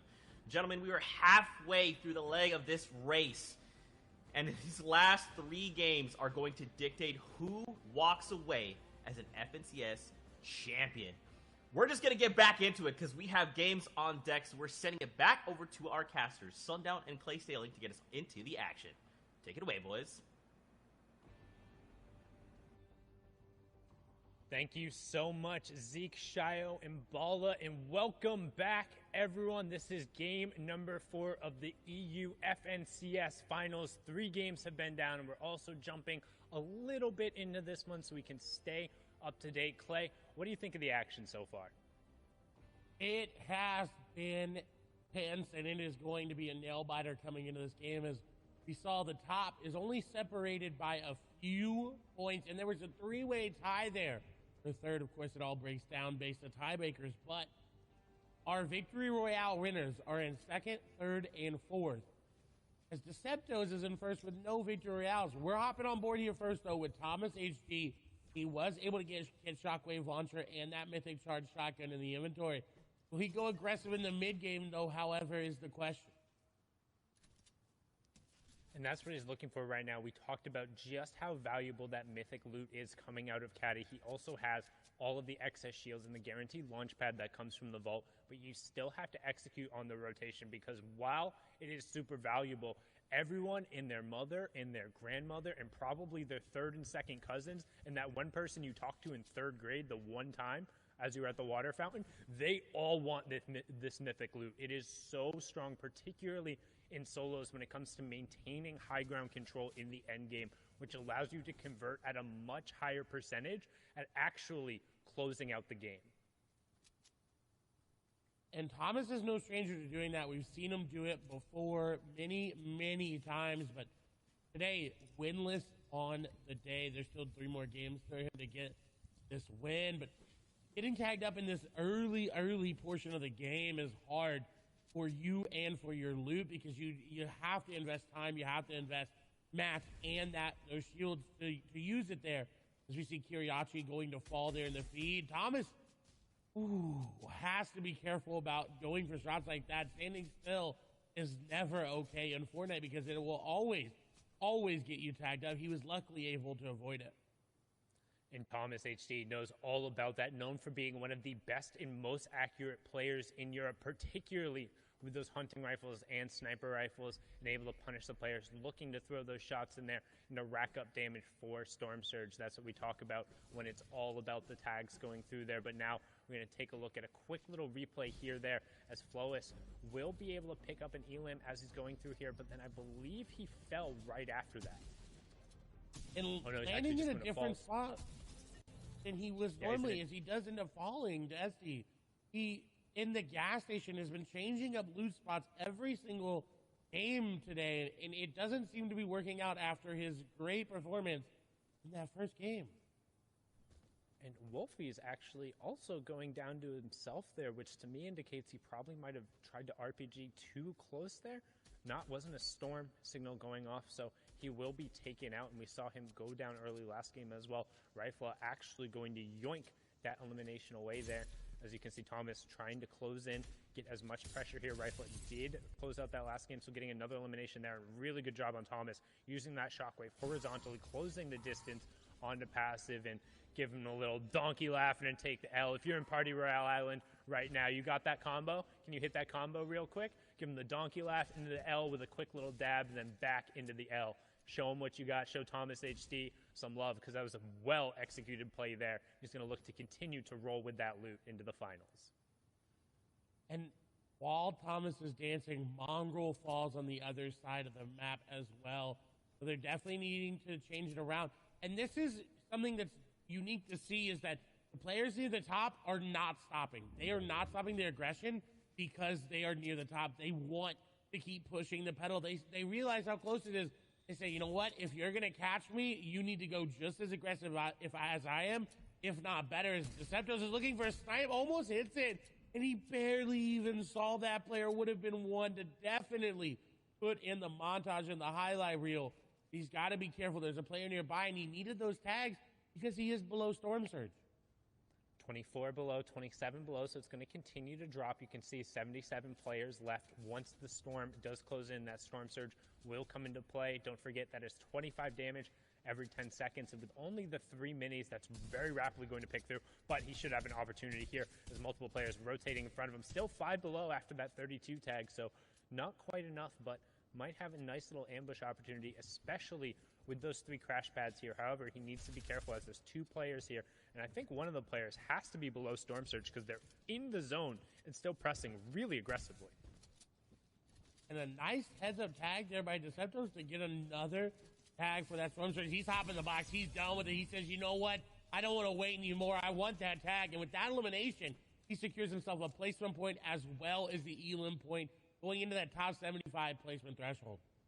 Yeah, and a good job. So huge impact elimination there. We talk about tags, which is when you're just trying to land shots for some damage, not necessarily looking to convert, but a massive conversion, which ends up being 2 points because the placement swing puts him well above the Storm Surge threshold. So their number 1 place, not going to be threatened by that, going to get a relatively easy transition into the mid game after getting the resources from that elimination. But now on board with Boffo here, slightly off of the top 15 pace in terms of 20 points, but more than capable of picking himself back up, and he is well above that Storm Surge threshold now. And oh my lord, the legendary pistol going to work.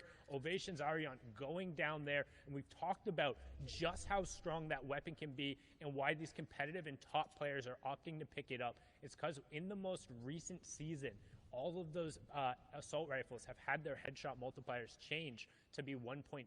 The pistols, on the other hand, still have a 2.0 headshot multiplier, which means due to the higher rate of fire, if you're able to be accurate and find 1 or 2 headshots like you saw in that situation, you can convert into eliminations on a really consistent basis, and sometimes even better with the AR. But now, back on board here with Thomas, and the reason we're watching him is we're checking that loadout. He's the one with Kit's mythic loot, has the launch pad, and we've seen just how destructive it can be in all of these late game scenarios. And Thomas has been mastering it so far, but he does get tagged up again. This is not good for Thomas. He's got the shockwave launcher. He's got a lot of builds, but he's running out of heals as he's going to get a nice beam, and we'll see him shockwave here momentarily. No, decides not to. As Carrot seems like he ran out of mats or was just in a bad situation, and Thomas capitalized yet again. And we've seen this in the first game. We saw him get mid-game elims. But this is the first time he's been able to actually get an elim and get the loot that comes with it. So that's going to be really good and really scary for these competitors. Because if he's able to pick up any minis or floppers there, he's in a good spot. Someone, however, not in a good spot is Arden, as Hin takes him down very, very low. Arden's going to have to make a play, but there's no play to be made there from him. Yeah, and the storm was on his back, forcing him to rotate through. Hen also good job dropping down, picking up whatever he could get there, because you notice not a ton of materials coming over just below the elimination counter to the right of his name. You can see the total number of builds he has available as it does start ticking down. So only about a third of the maximum available, because when you're in the competitive mode, there is a mat cap. It's not 999 metal, 999 wood, 999 brick. No, you can only carry 500 of each, which ends up equating to 150 total builds. Is now we're going to switch on over to an initial replay here of Hen putting pressure down towards the fight and getting kind of this first damage onto Ardit, and it's just like a really good job making sure he's closing this out. And you can see, because the storm is pressing up on the back and Ardit doesn't have the supplies or anything to really get past Hen, he's just forced to go, and Hen faking that he had rotated and then turning around, a really good job picking up that elimination. As now we're going to hop back on board with our current leader, Gamers Origin Deceptos. And we're to Holly Hedges. That's really good for players like Rezon. We have not had to move this entire game as it's coming to a close here. He's got a good position in zone as well, as we see a lot of players go down. Storm Surge will be a factor in this next zone as it starts to close. We only need 10 players, however. A little bit less of the players alive, as this was a harder rotate for some players to make. Deceptos, however, is in first, is not slowing down at any moment in time. Constantly looking for tags, constantly looking for picks, constantly looking for anything he can to continue to spread his lead even more, because he was only in the lead before this by 2 points. now will definitely be in the lead by at least 3 with that elimination, but that's not going to be enough for him. He wants to be 10, 15 points, however many more he can increase. That's where he wants to be, and he's actually following the path of Rezon right now.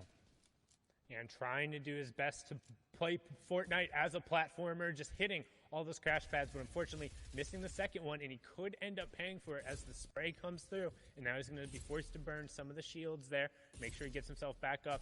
You do see Rifla moving past him there. That was the match number 3 winner, trying to continue his momentum and rolling forward as now back on board here with Deceptos. Burned 2 of his minis and one of the big pots.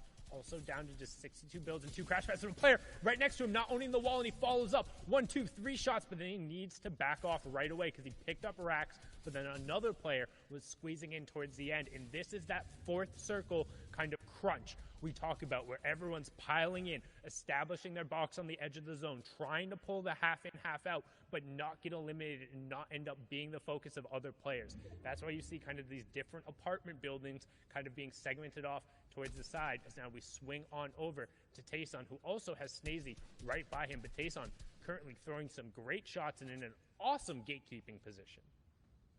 And in a very good spot because there's no one really looking at him in that area.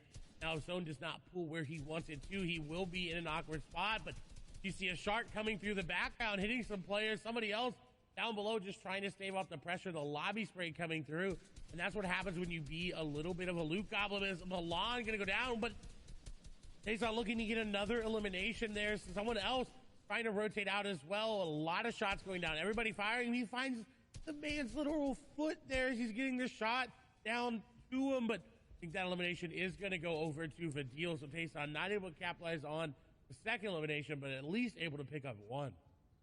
And you can see the thought process behind Vidil right there, trying to get around, or Vidil picking up Pinky there, trying to get around and rotate the side, using kind of the water and the path that was there. But both the Sharks and the lobby focus and the fact that the players had already established themselves in the zone meant the late rotate wasn't going to pay off. As now, look at the players who are all stacked on top of each other here. We're going to hop on board with Letwick, who's going to pick up Floppa Michael. We are inside the top 50, so second placement point has gone over. Now back on board with Letwick again, trying to push through and find a second Elam. It's Rifla who's going to get down. That was the match number 3 winner, so still plenty of the top players left in this one. But they could go down if Letwick's continuing to push this advantage, but he doesn't have HP in his inventory. He's got the floppers, but no extra minis. This is not what he wanted from that loot. He was hoping for big shields, chug splashes, any more minis there, but not able to get it. Maybe wonder if Rifle was able to steal some of those away as he decides to disengage and actually ends up landing near Slick there. The Strokey down there as well. Slender, Vidil, Queasy, Tayson down there as you see them panning through. Rifle, though, in a very good spot to look at anybody crash padding into zone of shots. Continuing to hit here for him is just tracking beautifully through the air. Milan will fall. They're running out of AR ammo, though, so this is concerning. He's not able to pick up any of these eliminations. It's not really worth it. Yeah, he's desperately looking for the siphon because he doesn't have a big pot to take himself over. This is the half in, half out zone, so he's just trying to keep the players from rotating in. But as you see in the bottom right-hand corner, pretty much everyone has already made it right to the edge of the circle. So once we move into zone number 6, aka the moving zones and the late game, it's all going to be about the rotation priority. This is the late game, match number 4. All of the top players are still in it, so keep an eye on that top left corner and who's taking down who, as all of them are capable of winning this game and closing out the victory route. 40 players remaining. The zone's going to close here, and we'll have the first reveal of the moving zones. You can see Rifla, Deceptos, Seventor, Steelix, Bion God, all the players directly on top of each other. Floki, Thomas HD, Vato, so many players stacked right towards this edge, and nobody has priority on the zone. Everybody is going to be forced to rotate. Look in the bottom right-hand corner. Pretty much the entire lobby is on the south side, and you have to go northwest. This is going to signal a ton of early crash pads, early launch pads, and then players who don't have that utility either looking to recycle it from opponents or just branch out right away. And here it goes. The crash pads and the launch pads are out. Rifle choosing to just launch instead of recycle because he doesn't want to rely on that volatility that is the Fortnite lobby. You see, looking around and scouting everything that he can. He wants as much information as he can. SMG is out. We haven't seen any SMG plays here in competitive Fortnite because not a lot of players are prioritizing it as an RPG. is going to come through. Rifle going to take a lot of damage, and I don't know if he's going to be able to get out of this one. 29 HP. He does have mini shields in his inventory, and you see he did get out. He is going on the aggression. He has to go forward, and he needs to realize that he's got to be careful. But he also needs this. He desperately needs to get elimination, challenging high ground there, and now dropping down. And MCES X Squeezy has just picked up a huge elimination. Deceptives going down. Anas also going down. X Squeezy got picked up right before that, but the two top players are now out. This is Rifle's opportunity to stamp it. Hen is out as well. That's another player who is top 6 going into it. All of the legends are dropping, and Rifle is saying, it's my opportunity to shine. He won match number 3. Kenny turned it around. He picks up Slicks as well, saying, I'm the best of us right now. I will prove it. 39 points. Top 25 going through another placement threshold, but can he execute from the low ground, now hopping up into the mid ground as we get a look at the wide and everyone else rotating through, but back on board with Rifle. Already 4 eliminations and pushing for that next placement threshold at top 20 as Janice picks up Thomas. Shrimsy also going down, another point ticking over, and that's around 40 for Rifle. This is really good to see, but he's got to keep going. He can't get stuck in the zone like this. That's exactly what's happening. He's being held out. Shots come through. Not able to connect on him, and he's going to take over the zone. 41 points is what he's finished on for this game. So anybody over 41 or close is going to look to challenge. Janus on the high ground. Ludwig in the mid ground. Tace on there as well. Smudge and Snazy, Vadil, PCH, and Scrib there. That's your top, 11, 10 players there. As Janus is looking just to spray everybody. PCH rotating through that second high position, looking to get anything going there as Interact is hiding behind Ludwig there. We get a lot of wides coming through as Janus is trying to pressure down there. I believe with that pistol there, or maybe an AR, doesn't really have much to work with. It seems like as his HP has not increased. As Tayson going to get tagged on up. Smudge and PCH added. Scrib trying to make their rotation through. Slender on the low ground as well as Stacey. PCH is unfortunately going to fall. Interact going to be there as well. Vadil right now on your screen. 3 eliminations looking to make it more. 9 total players remaining. That crash got floppers. Scrib is going to fall there. Vadil trying to rotate with the last little bits of mats that he's got, and he's got enough hard mats to make one more box, and then he's going to have to make a play. As everybody making plays down below, he's just trying to hold out. He doesn't want to drop down right away. Stacey going down. Nice shot there on the Tayson. It's a mythic loot there, but he's not going to be able to pick it on up. Everybody falling. Punch going down as well. Floppers being popped here. Does he have enough HP to pop and make it in his zone? The Floppers are going to help him. Ludwig going to go down. He was up there near the points as well. Janice maybe able to take this. The FNCS solo invitational winner doing very well, but look at Vadil. Just floppering in zone, trying to mini up, trying to get prepared. As Slender is going to go into the zone. The shockwave launcher is here. Janice going to lose high ground there to Vadil. Does he have enough HP to keep it? Does he have enough mats to keep it as well? Vadil dropping down, shockwave being used, everyone being flown. Janice is still there, shots coming through. Vadil going to miss, and unfortunately Slender going to take him down. Now in a 1v1 scenario, Janice launches himself in his zone. Oh no, this is not what he wanted. He didn't want that, but shots go through. He hits a lot of damage, and now the HP is back in his favor. Slender has to make a play. Shockwaves being used, and I don't know if there's enough shockwaves left in the game to give Janus the win, but he's got the HP. He's got the shotgun shot. He's got the pressure, but can he find it? Can he find the angle that he needs? He's going to have to drop down sooner or later. The zone. Look out, one more, but Slender notices that and gets the jump up dub. Slender with the 4 eliminations in the victory royale, 25 points coming out and executing from the low ground. Janice unfortunately not able to close it out with the shockwave launcher, but a good defense coming out from Slender there. And 4 matches are down with just 2 games remaining. Who will walk away with that #1 spot in Europe? Zeke, Bala, Shio, break it down for us. Let us know what we're looking for. There's a lot of things that we are looking for, and right now there's actually some we have yet to see, and the leaderboard is going to help uncover what it is we're missing, because there's a shark hiding in the shadows as we are running through this race toward this finish line. Boys, first off, big congratulations there to Slender. I like the victory royale, and I like the defensive route he needed to take there to keep Janice away from getting that win. Absolutely, and now we're going to be looking at the ramifications of that game and what it's going to look like going into the final slots over here for Europe. For the standings, in first place, is it someone new? What's it going to be? No, Rifla is still holding on to that top spot. 41 points in total, now almost leading the pack, right behind the deal in elimination. has that win in case of the tiebreaker, but he is dominating game after game. So but the two players I want to highlight, because what we're talking about consistency, these guys are converting the most. Rifle has actually had a second or third zone fall, which actually pushes his average placement way out. And if that happens again, that is dangerous, guys.